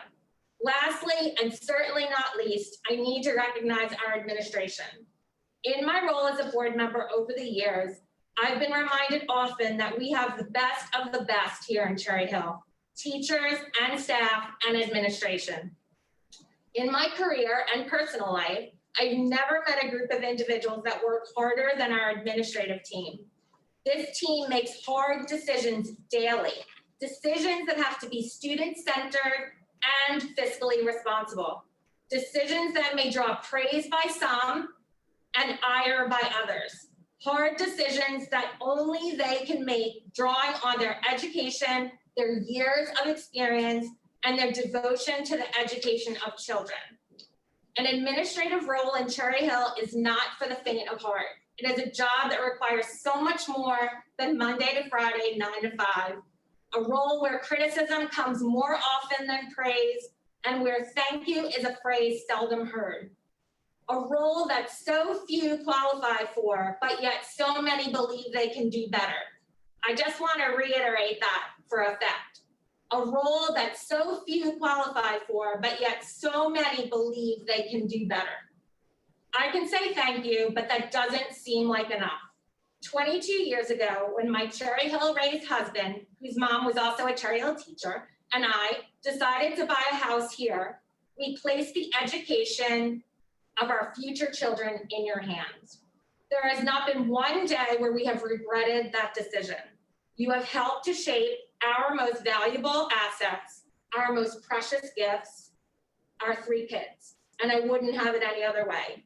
Cherry Hill Public Schools, administration, staff, teachers, and Board of Education, thank you from the bottom of my heart for making a positive difference and a lasting impact on our community, and for helping our children, and in particular my children, reach their full potential. I'll miss working with all of you. I promise that I will continue cheering from the sidelines for years to come. Thank you. Congratulations, Mrs. Seidel. Thank you. Very well done. Also tonight, we are honoring Mr. Eric Goodwin. Eric, I can't hand it to you now, but I'll show it to you so you can see it. Okay. So we have a plaque for Mr. Goodwin as well. Mr. Goodwin is a board member, and this says Board of Education, Township of Cherry Hill, presented to Eric Goodwin, an appreciation for service to the children and citizens of Cherry Hill, April 2008 to January 2020. Eric is currently the longest serving continuous board member that we have on our board. Last year, he was the president of the Board of Education. He served as vice president of the board for 2 years prior to that. Mr. Goodwin finishes up. This is his final full-scale formal meeting after his nearly 12 years of service. So congratulations, Mr. Goodwin, and hopefully you'll share a few words as well. And I will get this to you. Okay, thank you. Thank you very much. And I just want to first say thank you to Mrs. Seidel, because what you expressed, I feel like it was just a great expression of what it means to be here in Cherry Hill. You've done a fabulous job as president, and I enjoyed and appreciate serving with you in all the years that we've been together since I've been on the board. And I have to say that I'm really grateful to God that blessed me to have the strength and ability to be able to serve in Cherry Hill. I'm definitely grateful to my family that put up with all of these long meetings and various things. And you know, I would tell my wife, this is my last term, this is my last term. And that's been going on for the last 12 years. But I guess I'm finally kind of coming through and fulfilling that promise that I had been making to her and putting off at each time I had to sign up for another term or go run for another term. And I'm definitely grateful to the citizens of Cherry Hill who elected me to serve 4 terms on the board. It's just been an honor and a privilege to be able to serve in that way.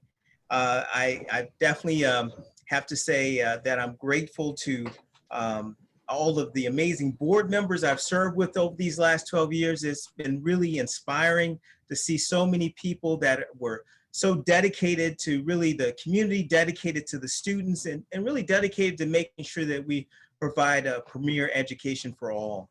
I'm grateful for all of the highly qualified, and I like the way Dr. Chapman put it, most dedicated and competent educators on the planet Earth. But really, we do have really highly qualified administrators and superintendent and all the administrators and teachers and staff. And it's just been an honor and for me to be able to serve and watch and see all the things happening, having the opportunity to really just see incredibly high-powered stuff going on. And there's so many experiences that I've experienced over the last 12 years that I can't even begin to express all of them. But I do want to just take the moment and just kind of look forward, because I honestly had been wanting to, been wondering, how long should I serve on the board? How long should I, move forward or attempt to really continue serving? And this actually came as the timing of me deciding not to run again really was driven by several different things. Number one, I had the opportunity to work with almost all the people that are currently on the board in some capacity. And I'm so impressed by the current board members. Your passion for the students, your desire to really want to see all the students excel, and just all the things that's happening. Like the presentation earlier today, this wouldn't have happened 12 years ago.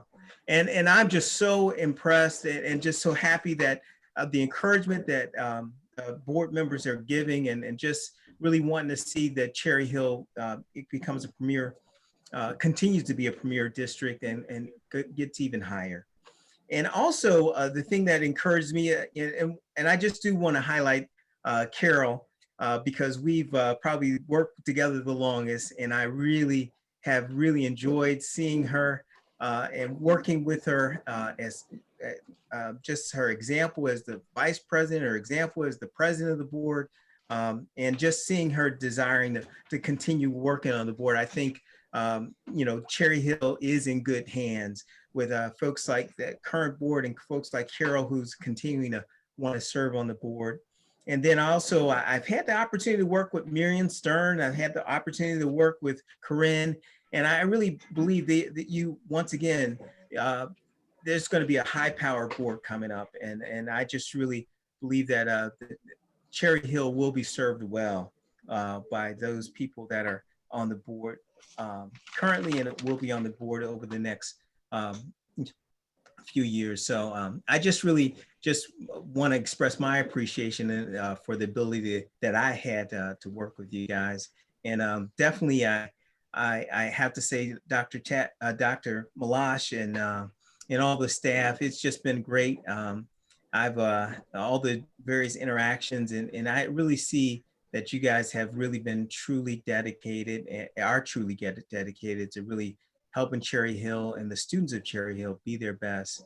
And one thing I do also want to end with, and it's just been such, Lisa put it well, it has been such an incredible privilege to stand up on the stage and see all of the incredible high school graduates that, and to see how Cherry Hill has prepared them to go on to incredible colleges and careers and military. And it's just, that's just the culmination to be able to, the pre-COVID world, to be able to shake hands with all those graduates that they walk across the stage, and all the high possibilities they have in front of them, and then to hear back, that is definitely, to me, one of the most satisfying things to see how my service, and especially the administration and teachers and staff, have really served to develop incredible young men and women that go on to do incredible things. So it's just been a great time serving on the board, and I really appreciate the faith that the community has put in me over the last 12 years and allowed me to serve in that way. And just want to say thank you to all.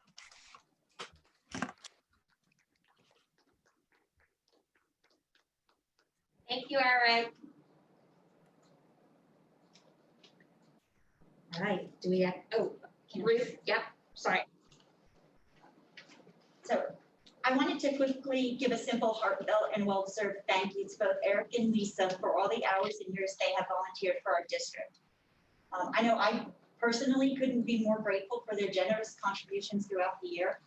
Being a board member isn't always easy, and their contributions over the many years that they have served has truly been remarkable. On a personal level, you have both helped me grow and develop as a board member and have always been willing to help share your knowledge and experiences with me to improve the district. I also wanted to thank you for taking time away from your other important tasks and professional career to serve on the board so that we could keep on pace with our district goals. The sacrifices that you both have made and the time that you have given away from your own families to improve the district for our students, our administration, and our staff is a testament to your willingness to go above and beyond. You know, whether it was cooperating, debating, or simply offering insight, you both did this consistently and with the entire 11,000 students in mind. For these and numerous other contributions, which would simply take all night to name, I can't thank you both enough. I also would be remiss if I didn't take the time to acknowledge the extra efforts of Lisa during this past year. No one could have imagined having to serve as board president during a pandemic. And given that there are no directions or guidebooks for such occasions, I want to take the time to thank you specifically for your leadership and accountability during such difficult times. It's so very easy to cast stones at glass houses, but my true appreciation is for people who continue to rebuild those houses over and over again, even while the stones are still being thrown. I feel that your leadership during this year has been admirable, and this is something that I will always be grateful for. The Cherry Hill School District will continue to benefit as a result of your contributions. Thank you both, sincerely, for being true professionals, for being inspirational, and lastly, thank you for the pleasure and privilege of serving with you both. Thank you. Thank you. Thank you. Mr. Vadia. Yes, hi. Well, I wanted to, Lisa and Eric, I wanted to thank you both for your service, you know, the time and talent that you've brought to this district. We're a better district for all that you've given, and you've been generous in taking key leadership roles and really taking on more and more and being able to better all of us for it. When I think of you both, I think of knowledge, I think of humility, humanity, doing the right thing and standing by it and being unafraid to it. And we faced, even in my time with you, and that's not most of your time on the board, but even in our time together, there have been things, and there's been a poise and a bravery in dealing with a lot of those things that is really admirable. I'm not a big believer that people of your leadership caliber ever go anywhere. You have new roles and new titles and do new things, but I know you'll be around, and I know we're going to need you going forward. And on a personal note, thank you for bringing me onto the board, and in your patience with me in helping to onboard me and give me the lay of the land. I still remember that first meeting that we did where I was probably overdressed, but anyway, you helped shake out a couple loose nervousness, and I've come to you for advice since. So I really appreciate it. Thank you so much. Thank you, Ben. Thank you. Mrs. Matlack. Thank you. I just want to say a personal thank you to both of you, Lisa and Eric. It's really been a privilege to work with you over these years on the board and to become friends with both of you. It's truly, we've had ups and downs. Eric, when I first came on the board, you helped me incredibly. I feel like I grew as a board member because of you and your guidance. And Lisa, it was a privilege to watch you grow on the board and step up and take board leadership roles. As Ruth said, there's no guidebook for leading during a pandemic, and I think you've done a tremendous job. And I want to thank you for that. Eric, your style of leadership is exactly what we needed when you were board president and vice president. You are calm and kind. You listen, and you always think of the kids. When I think of you, and I think of all our CNI meetings we've had together and all the board meetings together, I always think when you ask the question, it always involves, but what about the kids? What about the kids that might not be included in that aspect that we're talking about? You know, what more can we do for the kids? And that's a legacy, I think, that that you've inspired in all of us as board members who have worked with you, to think not only of our own children or our own schools that we might be at, but as the district as a whole, which is our role as a board member. But you seem to innately know how to do that, and you always looked at that. So yeah, I know you both will go on to do great things, and I know you will also stay involved with the district, because I know, as with myself, it becomes a part of you even once your children, you know, have graduated. You are here because of that. It will always be a part of you. And thank you for everything you've done. You will be missed. Thank you. Thank you, Carol. Thank you, Carol. All right. So that brings us to some official business. And, oh, I'm sorry. Sorry, Mrs. Tong, I didn't see your hand. Go ahead. That's okay, Lisa. I want to thank both of you for serving the district, and I definitely learned a lot from Eric and you as well. There's a lot of times that I don't know what I'm doing, but you guys guide me and give me the input that I needed. I think Eric was very cordial about asking me a few questions when I was new, what I have to do. I'm like, okay, whatever you say, just direct me there. And that was very sticky in my head. So I appreciate that. And thank you for serving on the board for that such a long number of years. That's excellent. And Lisa, you did a great job. Whatever you do, continue. And same thing with Eric. And see you guys next time when we see each other. Thank you, Sally. Thank you. Merry Christmas to you guys. Same to you. Thank you. All right, so I'm gonna move into correspondence, and by show of hands, does anyone have correspondence to share this evening? I see Carol. Okay, Mrs. Matlock. Okay, I have 3 things to share, and I'll try to be succinct about it. I attended the DEAC meeting on December 14th. DEAC is the, Dr. Malash, make sure I get this correct, District Evaluation Assessment Committee? Advisory Committee. I always get that part wrong. District Evaluation Advisory Committee meeting. Dr. Malash included a description of that meeting in our memo, so I won't go into details about that, but I sat in on that representing the board. Also on Monday, December 14th, I attended the statewide county leadership meeting as the vice president of the Camden County School Boards Association. I am a part of those meetings that occur every 2 weeks.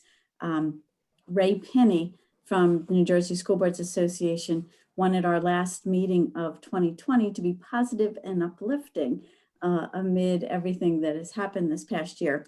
So he invited 2 students from West Windsor, Plainsboro North to speak to us. And it was the Student Council Vice President and President, and Sonia and Kirthi. And they talked to us about how their school changed their tradition of the prom king and queen to be more inclusive. And they changed their tradition because they felt that it was not inclusive, and they didn't like the idea that there were voting for boys and girls, and pairing of boys and girls was restrictive, and they wanted to redefine the purpose of voting. So they decided to change that. And with the support of their administrators and the teachers and the students, they did that. And they changed it to be that the school voted for 15 students who show characteristics that uplifted the student body and displayed good character traits. And then they voted on 5 of those students to represent them for that year after those 15 had submitted videos talking about their character traits and what they have done in the school. And they voted 5 of them to be Knights of the Round Table, they called them. Their mascot, they chose that because their mascot is a knight, their newsletter is the Nightly News, and so they tied that all together. These 2 young women were very articulate, so positive, and more than 50 of us who were on this meeting left that meeting with them saying, we need to talk about this in our district. And so here I am, because, you know, it was just the power of student voice. We have that here in our district as well. And it was so gratifying to hear from another district and the students what they were doing. So, you know, Ray Pinney did a great job of ending our last meeting of this pandemic year on an uplifting note. The next meeting I attended was on Wednesday, December 16th, and it was the Garden State Coalitions of Schools meeting. Garden State Coalition of Schools is a consortium of, I believe it's 100 school districts in New Jersey who are member districts. And it is an advocacy group for districts in New Jersey. Advocacy is a multi-layered approach to getting things done, especially in education. Rarely is something accomplished, you know, for our districts by one individual or singular action, although those have influences. And our participation as a district in the Garden State Coalition School is another one of those advocacy layers. They are tremendously influential advocacy group, and our active participation with them allows us to influence that advocacy. So we had the privilege of listening to our new Commissioner of Education speak, Angelica Allen McMillan, and she, I'll highlight just a couple of things that she talked to us about. She immediately asked the group to be involved in the state 3-year planning for what our new normal will look like after the pandemic is resolved. She invited the Garden State Coalitions of Schools to have a seat at that table to influence what our school districts will look like. I was very impressed with her. She was very direct and forthright. And when she was asked questions and she didn't know, she said she didn't know, and that she, you know, would work on that. And she was clearly writing things down. And I was very impressed with her. She was asked a question about assessments. And she said that, you know, they, as are we, are waiting on the decision at the federal level before they determine at the state level what we are going to do. She was asked about vaccinations for teachers. And she said that teachers, it's her priority that teachers will be in one of the priority groups to receive the vaccination. And let's see. She also asked for talking points from this group with that she can use for her discussions with the Department of Health. So Betsy Ginsburg, who is the executive director of Garden State Coalitions of Schools, said that she will poll the member districts to provide her with those priorities and talking points. When Betsy Ginsburg, the executive director, spoke to us, she said that NJEA has invited Garden State Coalition of Schools to participate in an education summit to reinvent education after the pandemic. So this advocacy group that we're a part of has been asked now to have a seat at the table from the Department of Education side and from the NJEA side. And so Betsy also said that she will reach out to the member districts about the importance of that and having a voice in what goes on. And she's said that it's important to have a seat at the table so that one voice doesn't dominate. And so Dr. Malash, when you receive, that information, please keep us updated about that. There were a couple of other things, but some of them, aren't resolved yet. It is, the board has often had a role in sitting in on these meetings. And it would be really great if we could have somebody step up and do it regularly. I have a commitment with another group another educational group that I'm involved with that meets on Wednesdays, usually when this meets, but because of the change in time, because it was done virtually, I was available on that particular Wednesday, but I can't do it regularly because of my other commitment. So if there's another board member who can commit to doing it regularly, maybe 2 or 3 board members who can commit to sharing that responsibility, it would be really great for us to regularly be involved with that group, as the district is in being a member and administration is in being in contact with them. So that's all I have for tonight. Thank you for listening. Thank you, Mrs. Malik. I don't think you went to enough meetings this month. You should maybe schedule some more. Yeah, I'll do that. Okay, anyone else?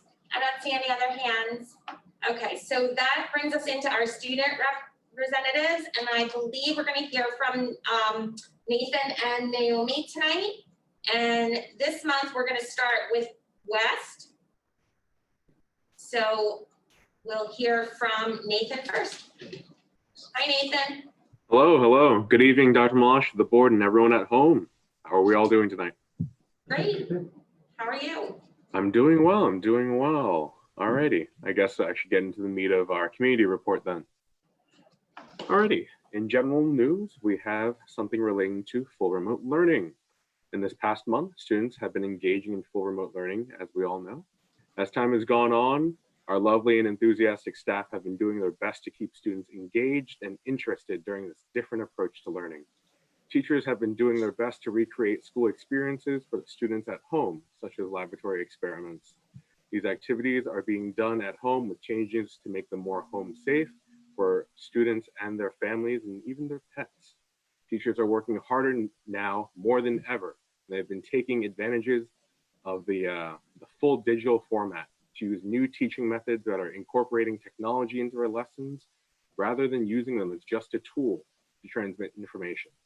Students, families, and the community are truly grateful that the district is open to hearing their voice on the matter of hybrid learning. Until mid-January, we will continue forward onto this full remote path. And in our performing arts news relating to our choir and music department, the West Choir Department has recently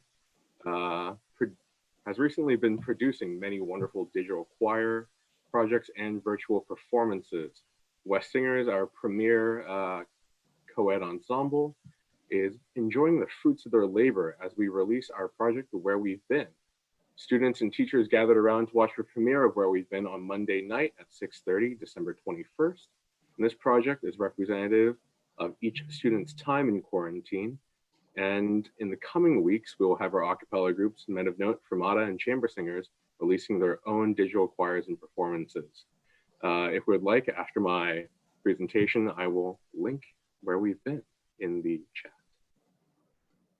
And in performing arts news relating to theater, West Theater has started to put on the final touches in their first musical of the season, We Will Rock You by Ben Elton, a loosely based jukebox musical with music from Queen that tells the story of a group of bohemians seeking to bring back the free exchange of thought, fashion, and live music after living in a bland monochrome future. The first digital performances will be held starting Friday, January 8th, and will continue throughout that weekend. We look forward to a dazzling performance. And in miscellaneous news, we had the Cherry Hill Food Pantry Food Drive. This past Friday, December 18th, the Cherry Hill Food Pantry hosted a donation drive at the Cherry Hill West Jones Gym parking lot. The West community used this opportunity to create some friendly competition between organizations and groups at West. Whichever group came up with the most donations obviously earned bragging rights and a small prize. And this friendly and charitable spirit in our community has been in sore need this holiday season. We are proud to announce over 300 pounds of donations and a massive Ram 2500 loaded to the brim with donations for Cherry Hill Food Pantry. We're unsure who won, but I will be sure to let you all know next month. And for student resources in miscellaneous news, while the format of everything this year has changed, it doesn't stop our passionate and diligent scholars from sharing their knowledge. The National Honor Society is still continuing their tutoring request service on a digital platform. Students are encouraged to request help via a Google form, and afterward they'll be connected with the National Honor Society tutor with expertise in the subject area. Students are sure to have any resource they need for success, with homework clubs and success centers being available. These resources provide students a structured environment for them to connect with teachers and peer tutors so they can find success in any subject they need. And that is a wrap on our Cherry Hill West Community Report tonight. Thank you, Nathan. Great report. Thank you so much. Thank you. I appreciate it. Next, we'll hear from Naomi on East. Thank you. First and foremost, I want to say I hope everyone's having a good night, and I really did enjoy the presentation. I think it represented a lot of the concerns we have at East really well, so that was really great, and I definitely agree with most of what was in it. I mean, of all of it is in it. So just going to our update, East has been really active with extracurriculars despite the pandemic in a lot of different ways that I just wanted to highlight. Despite not having our typical multicultural day like we would, several clubs such as Latino and Amigos, Italian Culture Club, and German Culture Club have had various presentations via social media and Google Classrooms. It's been really great and really in-depth, and that has been just a great way to adapt in a COVID world. Furthermore, the DECA Regionals Award Ceremony did happen yesterday, and it was really successful despite having a completely different format than what we're used to. East is sending over 100 people to state with 19 first place winners. So it's really impressive that despite the change in format, DECA has really been doing well. Eastside was also able to come out with a December issue that was completely done virtually, completely laid out virtually. Every aspect of it was done just at home, and it was just put together by the editors-in-chief and Mr. Gagliardi. So that was really impressive. And they've also been doing a lot of work online, allowing students to highlight their interests via Instagram takeover. So I think that's a great way for students to be able to express their interests despite us not being able to see each other in person. We've also had several fundraisers that have happened despite not being in person as well. We had a toy drive. We just had the blood drive as we talked about last meeting. So in this difficult time, East is still keeping up with our fundraising responsibilities to this community, and that's been great. Charlie's, we also came out with a radio production of Clue, which opened up on December 11th. So this is just another way of, we can't have our typical theater show, but East is still making it work and giving us great products. Overall, there's so many clubs I could talk about that have been doing things virtually, and it's been really impressive how the extracurriculars at East have not slowed down in quality or commitment despite us all being at home and not being able to see each other in person. As many of you know, we're obviously doing the vote on the new logo, which has been going well. A lot of students are really excited about having a voice in how our school is going to look for years to come beyond our graduation, beyond our class. So that's great. Eastside is going to announce that logo in the January edition. So it's going to be kind of an exciting way for people to check out Eastside in order to see how our school is going to look. I just wanted to do a brief student government update from Daniel Pipersburg. So first of all, I just want to congratulate him because he was chosen to represent our school at an MLK Day. So that is just great to begin with. So some plans that SGA is having, Daniel is interested in creating an inter-club coalition in the new year to help represent students' voices. So I look forward to seeing that. SGA is also looking to partner with UNICEF for their winter food drive. So this is just another way that our school is continuing to give back.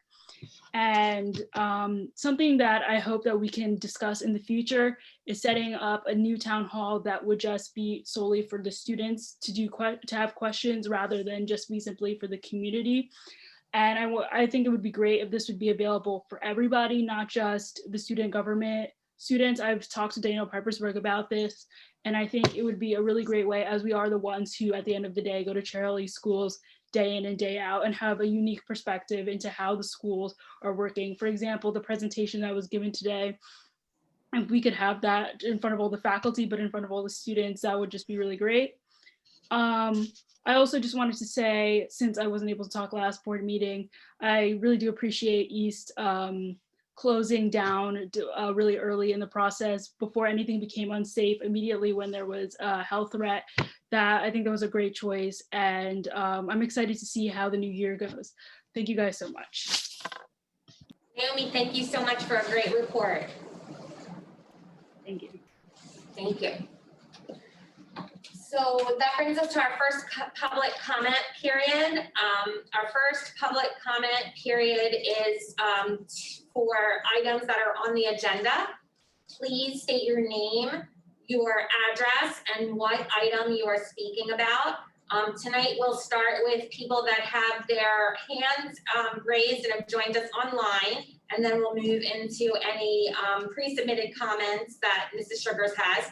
To submit a comment by speaking when you're prompted, please click the raise hand button in the bottom bar of the meeting or dial *9 to raise your hand by phone. You will be called on by name or identified by phone. A prompt will show on your screen asking if you want to unmute. If joining by phone, please dial *6 to unmute your phone, and you'll have 3 minutes for your comment.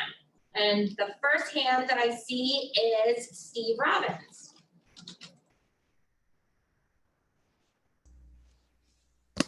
Hi, everyone.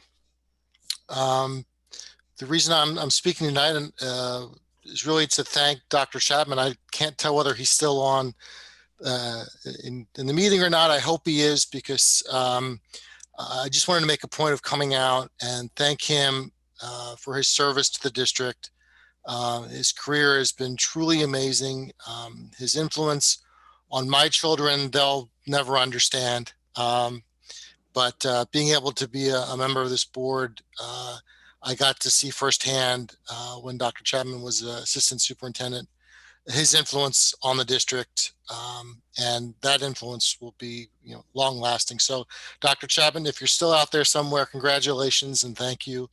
And with the remainder of my time, I get the bonus of being able to thank and congratulate Lisa and Eric on the conclusion of their board service.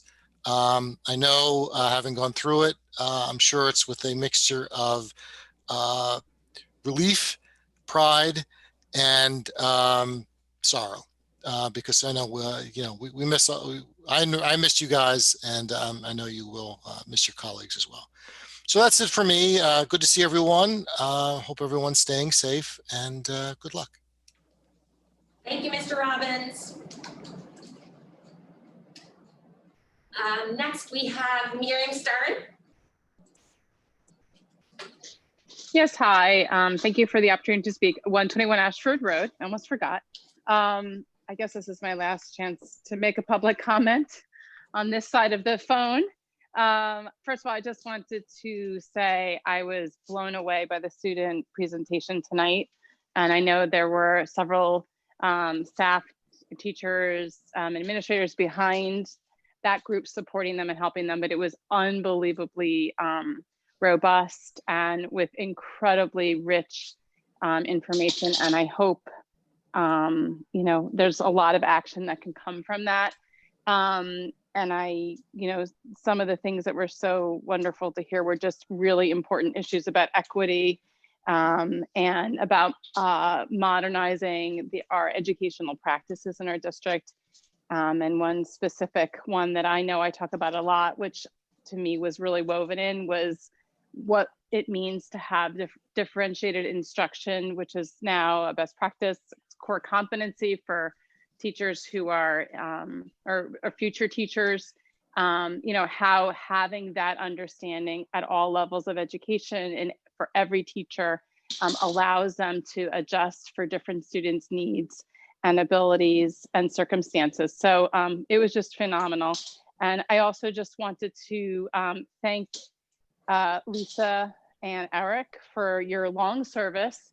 And I've been sitting in the audience for many years watching you both and appreciating you know, how hard the position must be in many ways, and the time and effort it takes to go into it. And you know, just want to thank you both. And Eric, I appreciate specifically your confidence in my entering the board. So anyway, thank you both, and hopefully you can enjoy your Monday and Tuesday nights off going forward.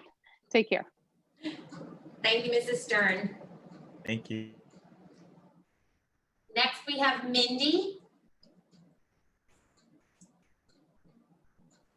Hi, I also wanted to echo the sentiments about the presentation, which was amazing.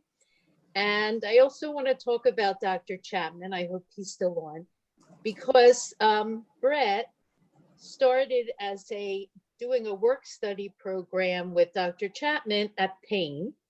And then Brett started working at Malberg, and Dr. Chapman was also at Malberg when Brett was there. And then when Brett was transferred to East, Dr. Chapman also went to East. So Brett and Dr. Chapman always kidded each other that they followed each other around, and he was always so kind and wonderful.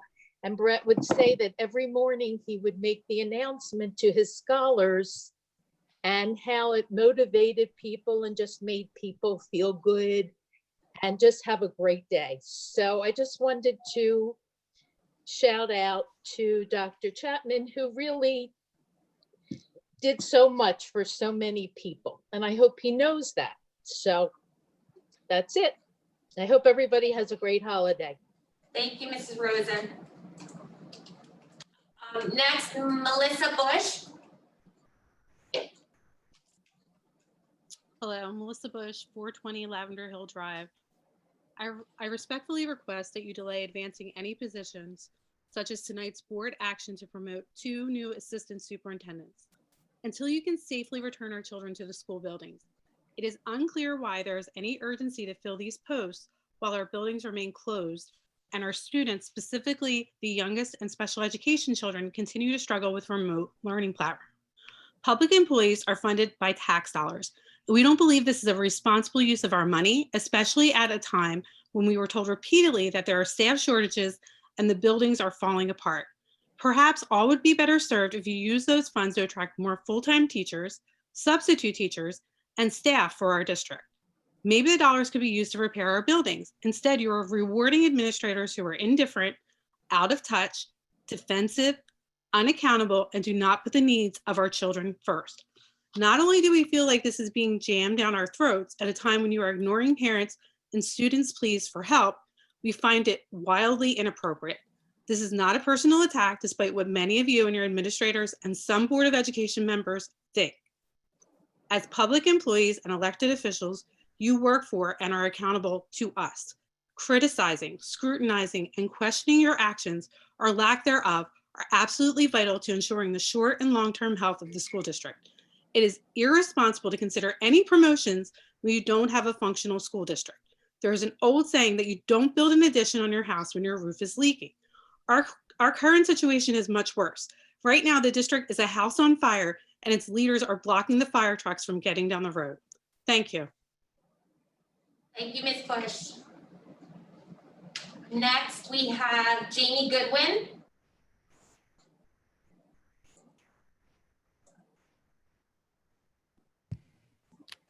Hi, Jamie, 112 Mansfield Boulevard South.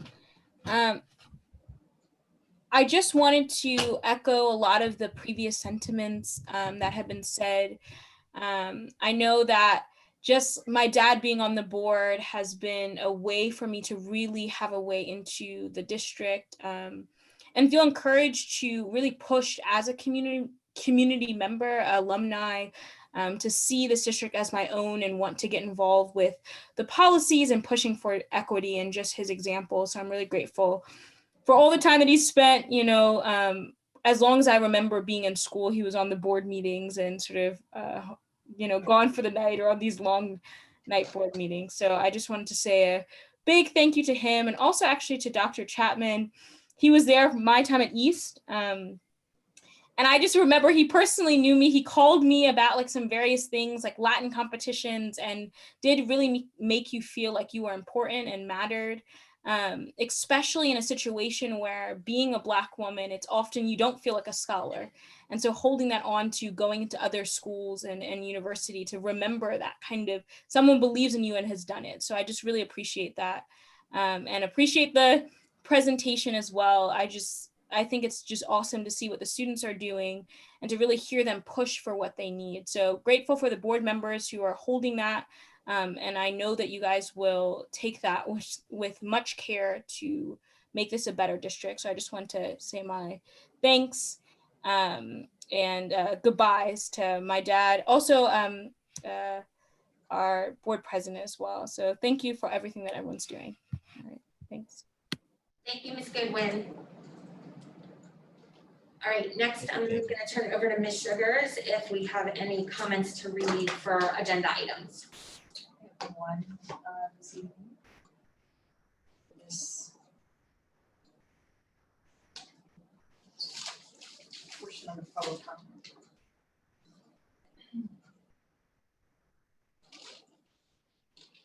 This comment is from Kim Gallagher, 1537 Hillside Drive. While it is clear the BOE will accept Dr. Mahan and Mrs. Weddington's contracts, I cannot sit back quietly as you do this. At the last BOE meeting, Mrs. Tong rightly tried to delay the vote after numerous comments were made in opposition of these appointments. Dr. Malash disregarded the families in this community and went ahead with the vote. During the town hall meeting last week, it is clear the leadership in this district is unaware of the realities of virtual learning and have allowed responsibilities to fall to the wayside. How is the curriculum being monitored if principals are not doing any checks on the teachers? How are services being monitored when there are no home visits or not enough to really monitor the situation? Dr. Malash is allowing this to happen. I was told that the importance of virtual learning is that children are learning computer skills and to advocate for themselves. My daughter is 6. Explain to me how she is supposed to advocate for herself before she is even able to read. I really question if Dr. Mahan's feet are firmly on the ground. I have no other experience with Dr. Mahan other than this year, and quite possibly this is a bad year to judge her. However, this is what I have. A lack of regard for the children and families in this district is clear. It is due to the leadership, specifically the superintendent and the president of the BOE. It is imperative that you consider outside options. The district is incestuous and clearly just wants to blanket itself with complacency. Thank you. Did you say you had just one? Just one for okay. that portion. Okay. Lisa, looks like there's one more. Oh, Laura Einhorn. It's actually Ann Einhorn, but it's my other name. Ann Einhorn, 1017 Edgemore Road. So I'd just like to thank Dr. Chapman. I had the privilege to know him as a principal at West, as a board member, and as a community member. And in all honesty, Dr. Chapman, I do not have enough words to thank you from the bottom of my heart. So I wish you well in whatever you do. I sure as heck hope you're finally going to travel and enjoy yourself. But I am grateful for all that you have offered our district over the years. To Eric and to Lisa, I want to thank you, especially in all your days of serving, in that you never ever put your personal opinions and in allowing you to make decisions for the kids in our district and the community members. It's not an easy role. And most of us don't understand what happens on the other side of the board table because most of it is in private discussion. And I know how hard it is to be a board member and to have to face chronic criticism. But I want you both to know you've done a great job. And I thank you for that. And that's the one word, regardless of whether you're a board member, a community member, a parent, a grandparent, that we never hear enough of, is thank you for the good things. It's not easy. And I know that you're going to love, once you get over the inability to figure out, gee, I have Monday night to myself again, which it took me about 6 months. It took me about 6 months. And once I cleared out all the paperwork, I had cabinets galore. I appreciate you both. And I thank you for what you did. And I think both of you know me well, know enough to say and take this in the right moment, but I know that the two of you will never look at tuna fish the same again. So I wish you both well. Thank you so much. Thank you, Anna. Thank you, Ms. Einhorn. All right, so that brings us to superintendent comments. So I'll turn it over to you, Dr. Malash. Thank you, Ms. Seidel. I'm going to be brief because I did have the opportunity to speak a little bit already this evening. Again, thank you to the students and to the advisors who organized and delivered the presentation this evening.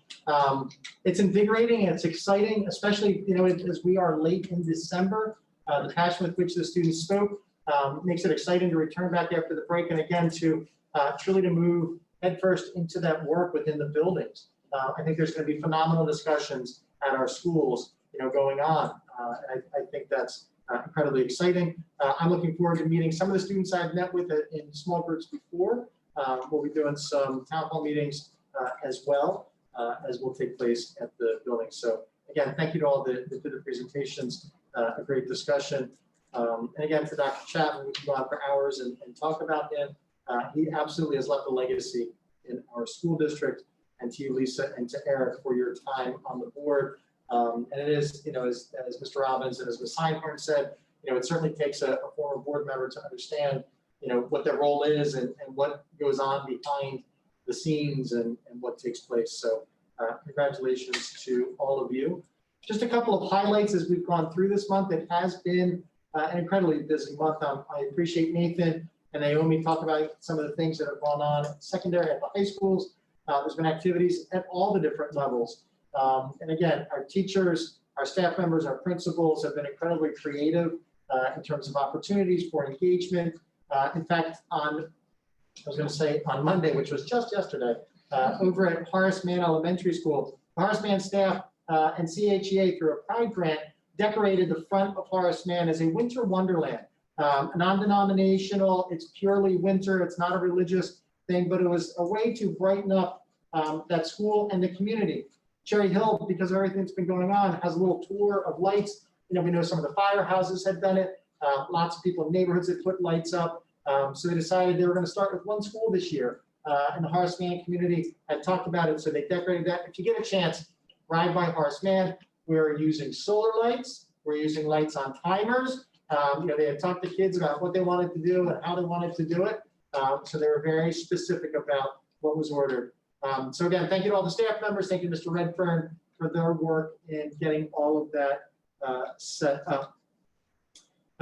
We are getting ready for winter break. There is one early dismissal day left before the winter break. That is tomorrow, the 23rd of December.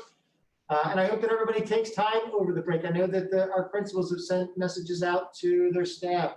This is truly a time for break, for children to be together with their families, or to be together and just to be off. Everybody needs a rest, physically, emotionally, mentally.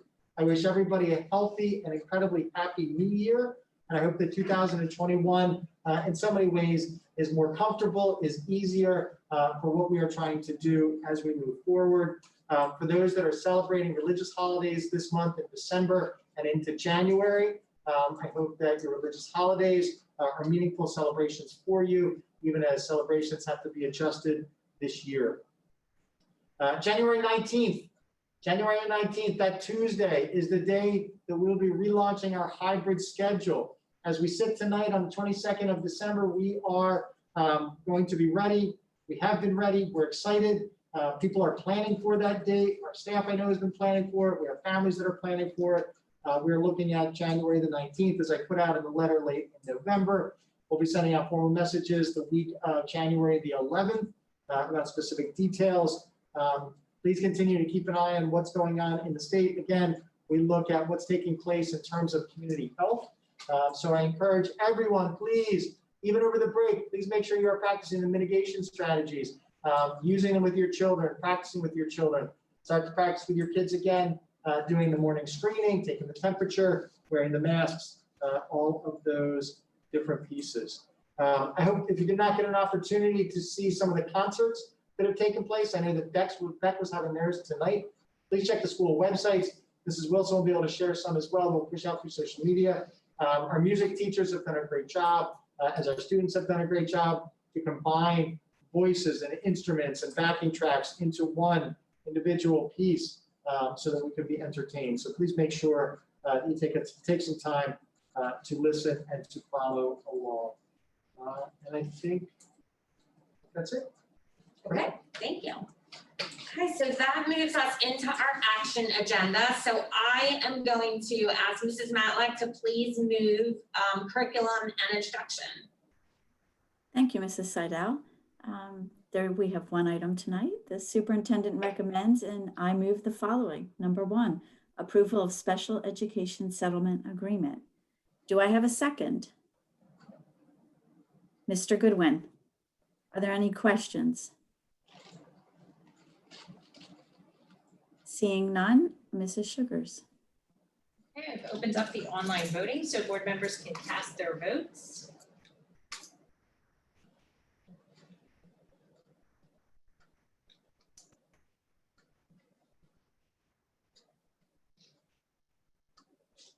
And we have a unanimous vote.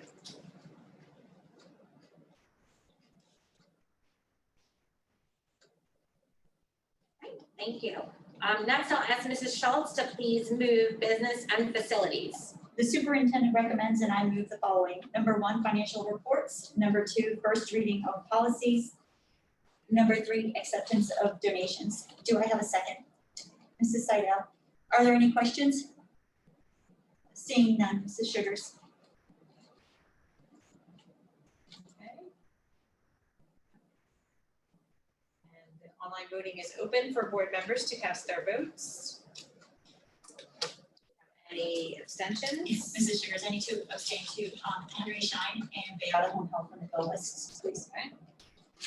Thank you.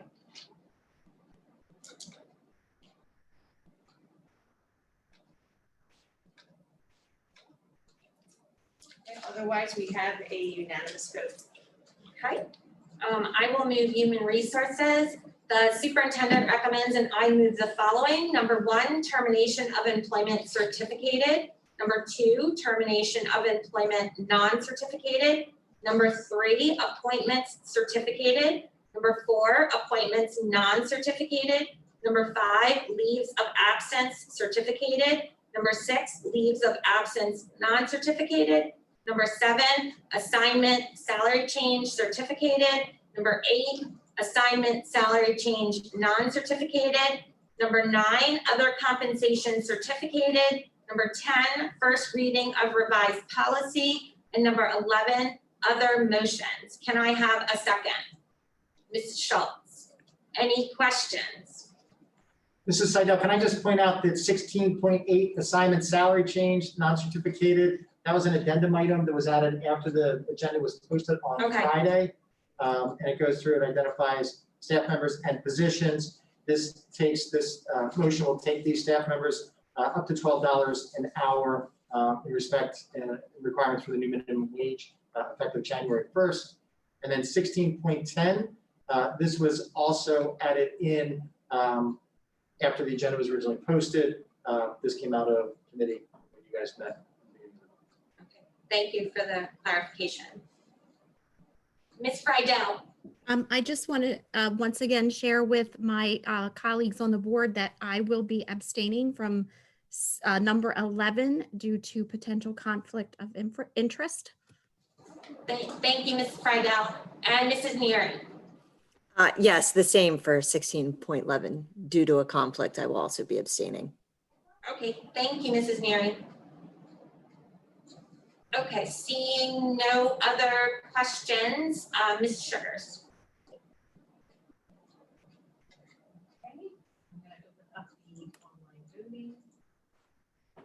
I have noted the 2 abstentions on 16.11.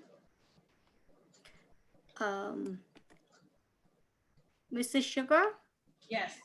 I have to on 16.10 first reading revised policy. I'm going to abstain on that, and then 16.11 other motion, I'm going to say no, and everything else is yes. Okay, duly noted. Thank you.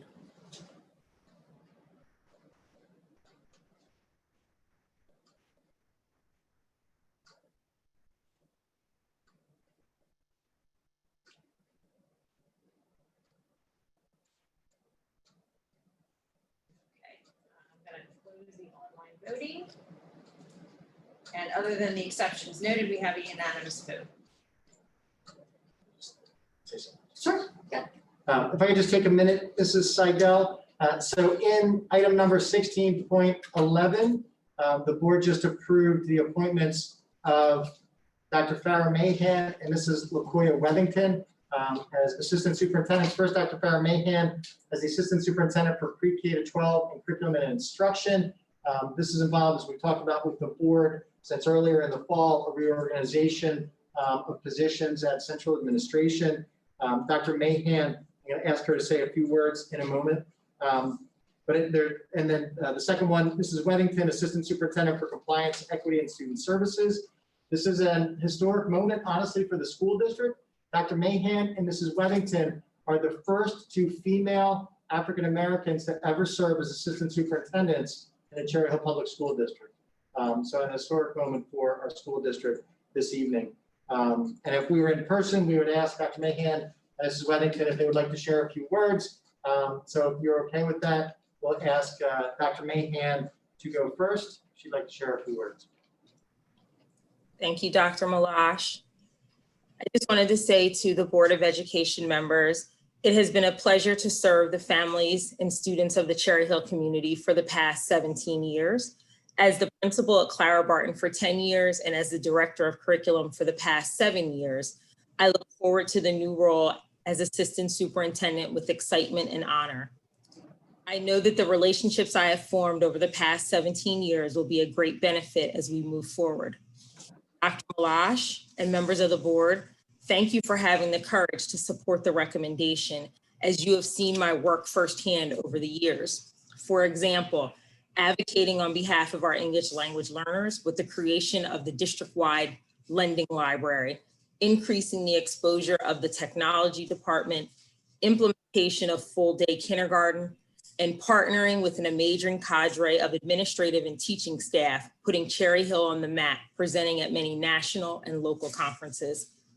I share these experiences because I believe, as stated by Tara J. Frank, people don't get promoted by doing their jobs really well. They get promoted by demonstrating their potential to do more.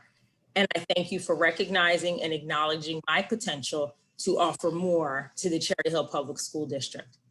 A special thank you to my Barton family, the curriculum and instruction team, the technology team, and the many teachers and administrators I have worked directly with over my 17-year career. My success is a direct reflection of the work we do together. I cannot thank everyone because I come from a very large family, but to the most important people in my life, the Mahan boys, my mom and brother, thank you for always pushing me to do better, and remind me that no matter what, when I get home, I'm still a mom, a daughter, and a sister. I end with this saying for all of you: work for a cause, not for applause. Live life to express, not to impress. Don't strive to make your present noticed, but make your presence felt. Feel the legacy. I look forward to leaving a legacy and continuing to serve the Cherry Hill Public School District students and families. Let the journey begin, and I thank you for having the confidence in me to move forward in this new position. Thank you, Dr. Mahan. Dr. Mahan. Mrs. Weddington, you want to share a few words? Certainly. Thank you, Dr. Malash. It has really been a pleasure and a privilege to serve as Director of Pupil Services in the district for the last 9 years. I look forward to this new role with great joy, eagerness, and enthusiasm. Cherry Hill has been a real leader and an exemplar in the areas of equity and cultural proficiency. There's work to be done, as evidenced by the students' presentation this evening, but I'm committed to being part of the solution and collaborating to ensure Cherry Hill is a beacon in the equity work.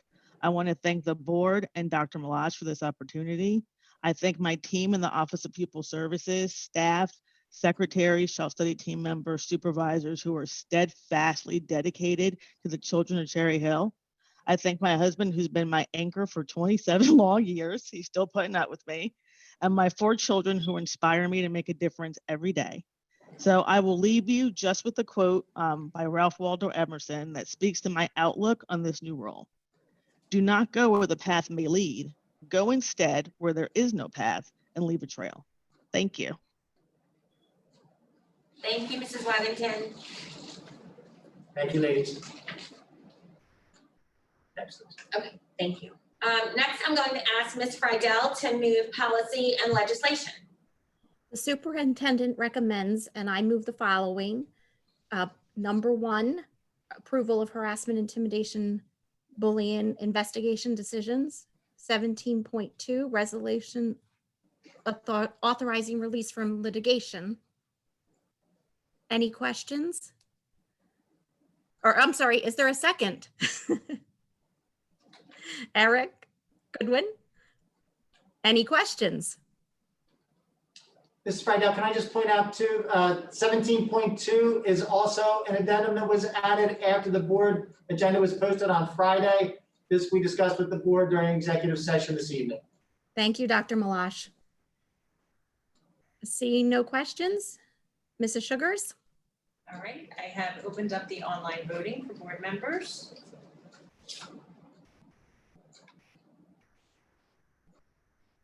And we have a unanimous vote. Okay, thank you. We don't have any items to move tonight for strategic planning, but I'm going to ask Mr. Avadia to open the discussion on anything that we should discuss tonight. Okay, thank you, Mrs. Seidel. So, yeah, strategic planning only meets once a month, and I continually wonder if that's enough. But anyway, we're going to look at a couple things in the next meeting. If people have comments, now's as good a time as any. There are 3 things we really need to do. One of them is we had a really robust discussion with Mr. Garrison at our last meeting. We got to funnel that through so he can start his work and start pushing things forward to us to look at, because I think a lot of times people think we're further along than we are. We know where we can do a comprehensive bond in time. That's September 22 with the first major tranche of work in summer of 23. That's really what we know. We also know what the relative costs, what the bounds could be. And we have some indication from the board that we should look at largely something that's affordable but comprehensive and making the buildings really, really special for these kids who are learning in them and the staff that work there. I don't spend that much time in the buildings, but if I did, this would be even more of an emergency. And in my mind, this is one of the main things we need to look at. That's number 1. We also, I think, have an ad hoc committee recommendation to look at, smaller, sort of like a pathway toward multiple bonds. I don't know that will go anywhere, but that's something we'll have to investigate at some point in the new year. The second thing is we need to talk about security. Right? Security is often a hot button, something that I'm not an expert at. and I don't expect to be, but we do need some good sage advice about securing our buildings. And that's something that we're going to have a chance at the next committee meeting to delve into a bit, with an eye toward, what is the best and what are the options. And the third thing is I want to commend administration. These town halls are important. These board meetings they will never be two-way discussions. That's not what a board meeting is. The town halls are, right? And you can be frank and you can be, you can do different things. I'm glad to hear the community more and more recognizing that the buildings are not in good condition. But in a town hall, as we look toward the new year, they're going to be more thematic. I think the two town halls administrations really led the way with our board leadership has been great. I think more themes coming in the new year. So that's something we'll talk about in strategic planning, as well as surveying, as well as, perhaps going back to some of the committees that have formed with, getting some input, as well, and these kind of things. Community engagement, as administration knows, as this board knows, as Mr. Garrison said, it's going to be the key thing to working together toward a plan that will benefit our students. So these are really the three things we'll do next time. But just because we only meet once a month, if any board members have any thoughts or something we should really consider, whether you're on the committee or not, we do want this to be an inclusive process of the board. And then whenever we have something to present to the public, of course, we get more detail out there. But that's basically what's on my mind. And then Dr. Malash, did you want to talk about town halls and kind of how they've gone and kind of the trajectory forward? I do. Thanks, Mr. Avadia. So we've done two town halls, one on November the 16th and one on December the 14th thus far. We're planning on having them monthly as we come back after the first of the year. In fact, Mrs. Wilson will publish out the list of dates when we're going to look to do them after the first of the year. In January and February, we will do them on the third Tuesday of the month because school is closed on the third Monday of the month.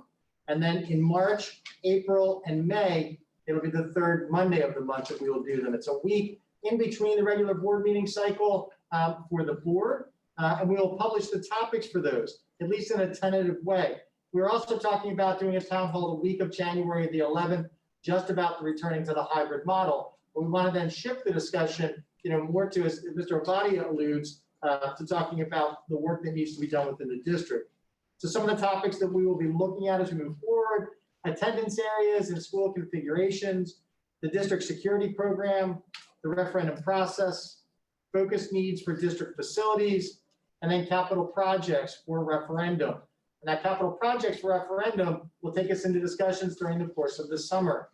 We'll be reaching out as we have the discussions. We'll launch a thought exchange after each one of the town hall meetings that will focus specifically the question on the topic that was discussed so that we can get additional information from folks in the community. So I'm excited. I think the town hall has been a great way for people to be involved. As we've done the town halls, the first one in November, we had more than 1,500 participants. The one we did in December, we had more than 200, about 215 or so, plus the panel. But it provides an opportunity for that much needed dialogue in a manner that is facilitated and lets people talk, lets people express themselves, which we think is incredibly valuable. So I'm grateful to the board for being willing to continue on in this manner, to have meetings in this sense. Years ago, we would go out, and we met on Saturday mornings in schools and some people would come out. This broadens it in such a dynamic way that people have the opportunity not just to hear what goes on, but then we can record it. And then it's there. People can go back and they can listen. They can find out what was talked about and what was discussed. So I'm very excited about continuing forward with this. And again, we will schedule at least one for each of the months, taking us through May. And then in the springtime, we'll talk about what June, July, and August look like. So mark your calendars, January and February, January 19th, February 16th, the third Tuesdays of the month, and then we'll move to the Mondays. Thank you, Dr. Malash. Thank you, Mr. Avadia, for the update.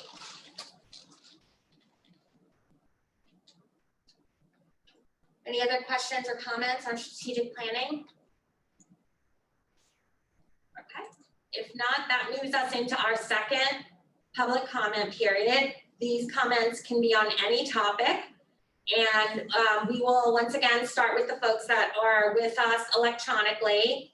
And when prompted, you can click the raise hand button in the bottom of the bar of the meeting or dial *9 to raise your hand by phone. You'll be called on by name or identified via phone. A prompt will show on your screen asking if you want to unmute. And if you're joining by phone, you can dial *6 to unmute your phone when prompted, and you will have 3 minutes. Please be sure to state your name and your address. And the first hand I see is Dr. Kirk Rickensreed.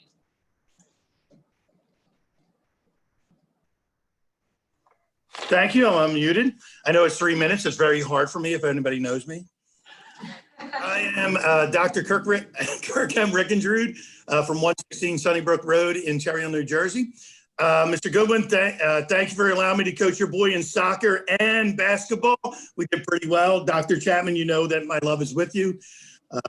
But over the past months, I've been reflecting on what we all been going through as a community, and especially at Kilmer Elementary School. I was appointed there last year. I did not get to finish this year. So I've been the principal of a transition that is very tough for all of us. I've stated many times in my communication that this has been an unprecedented time. At no time in my lifetime have schools been have been through long-term closures, but at no time have we had the ability to, or the capabilities to continue with the educational process. With that said, I do want people, and we all want people, every kid to come back to school. Unquestionable. I want a time to be peaceful, maybe not normal or the new normal, which I do not great, but peaceful. In a time I believe it will happen that I have to, as an educator, as a father and a community member, to reflect back on how we overcame what life has thrown our way, individually and with our own family. I'm here tonight just because I'm so proud of the Kilmer community. Families who have accepted me in a time of great need. Kids who didn't know me rose to the occasion. I've also stated we are pioneers who are finding our way. In Kilmer, I strongly believe that we all have been growing together by sharing our struggles and solutions to create best educational experiences under these very trying circumstances. Those lessons have been provided to us by listening to voices, parents, kids, teachers, ed assistants. For example, when I do student lunches, I had one young lady said, when I asked her, I said, what do you do when you're home all the time? She tells me I made a boredom jar, and I throw in the boredom jar different things, such as, quote unquote, exercise, write in my journal, paint my nails, or do something positive. I also have a young man who said, Dr. Rick, to be truthful, I'm in my comfort zone at home. So it makes it so much easier to get my work done at my own pace. The classroom setting is often difficult for me. But when I sit next to my dad doing his work, I do better. I have teachers who will tell me that they are growing closer together and deeply connected now because they're almost forced to work. I'm so sorry to interrupt you. Your time is up. Thank you. Next, we have Rick Short.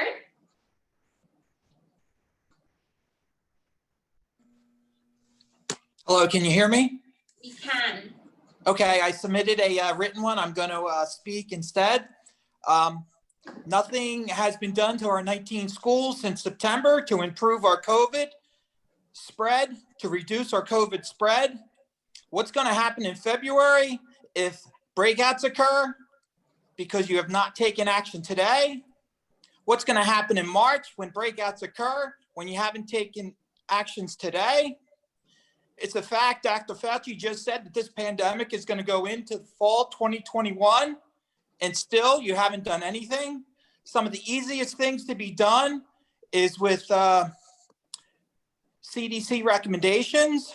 The CDC recommends that you increase air volume 10%, 2 hours before school and 2 hours after school, and the district refuses to do this. And it's been said many times on video that we have different systems and this can be done. What else can you do? You can set up temperature checks for the high school. You can look at what other states are doing, like Florida and Kentucky, with the amount of cases. I would recommend that the 2 high schools have temperature checks, but you refuse to do that. You also refuse to add HEPA filters into the schools, which could be used into the year 2022, even without new ventilation coming in from the bond if it passes. You also refuse to do CO2 testing inside the classrooms. I've sent you different videos and different information from what the New York schools have been doing, and you refuse to do that. You also refuse to have different schedules. I hope you consider to make things better now than in February and March when we start canceling schools again because you did absolutely nothing. Finally, Lisa, I wish you the best. We've agreed and disagreed. Eric, I wish you the best too. And that is it. Thank you. Thank you, Mr. Short. All right, David and Daniel Pipersburg.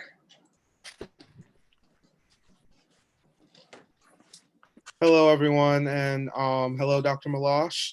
Well, my name is Daniel, if some of you guys don't know me, but I just want to commend Dr. Malash and the Board of Education for what you guys are doing. Really just taking the first step in closing the schools. I feel like that was just a smart decision. And I currently serve as the student body president of Cherry Hill High School East, and it's definitely important to put the kids first. And I really love what you guys are doing, and really continue to do, and really putting the kids first. So that's all I wanted to say. So thank you guys so much. Thank you, Daniel. All right, I don't see any other hands at the moment. Alana?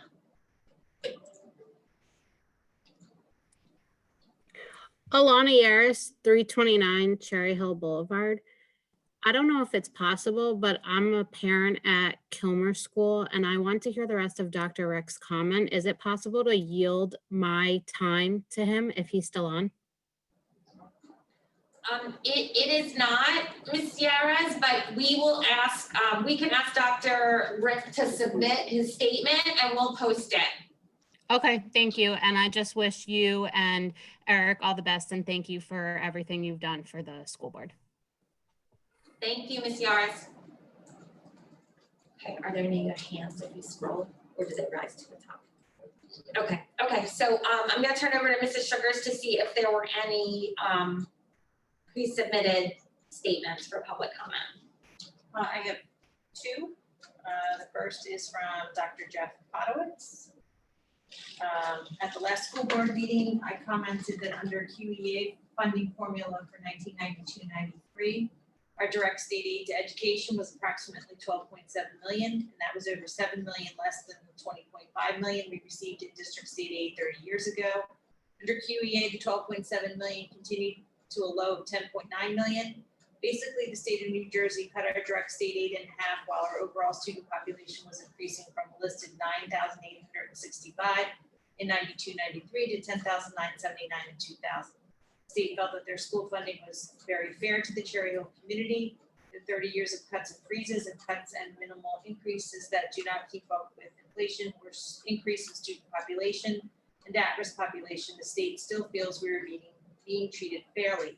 I spoke at the school board meeting about an article written in the Star Ledger concerning the Chesterfield community and their school. It was hard-hitting and amazing, putting the blame directly on the state of New Jersey for their lack of fair funding, causing high school tax rates, lack of school services, etc. You can find it on the internet. The article is entitled "The Perfect Suburban School is Living a Financial Nightmare. Here's Who is to Blame." Updated May 14, 2019, posted June 12, 2018 by Adam Clark, New Jersey Advanced Media for NewJersey.com. It states, take a walk down Thorn Lane past the new houses with swimming pools and 3-car garages, and you would think that you had arrived in the picture-perfect neighborhood elementary school. Behind this facade of an idyllic suburban school lies the truth.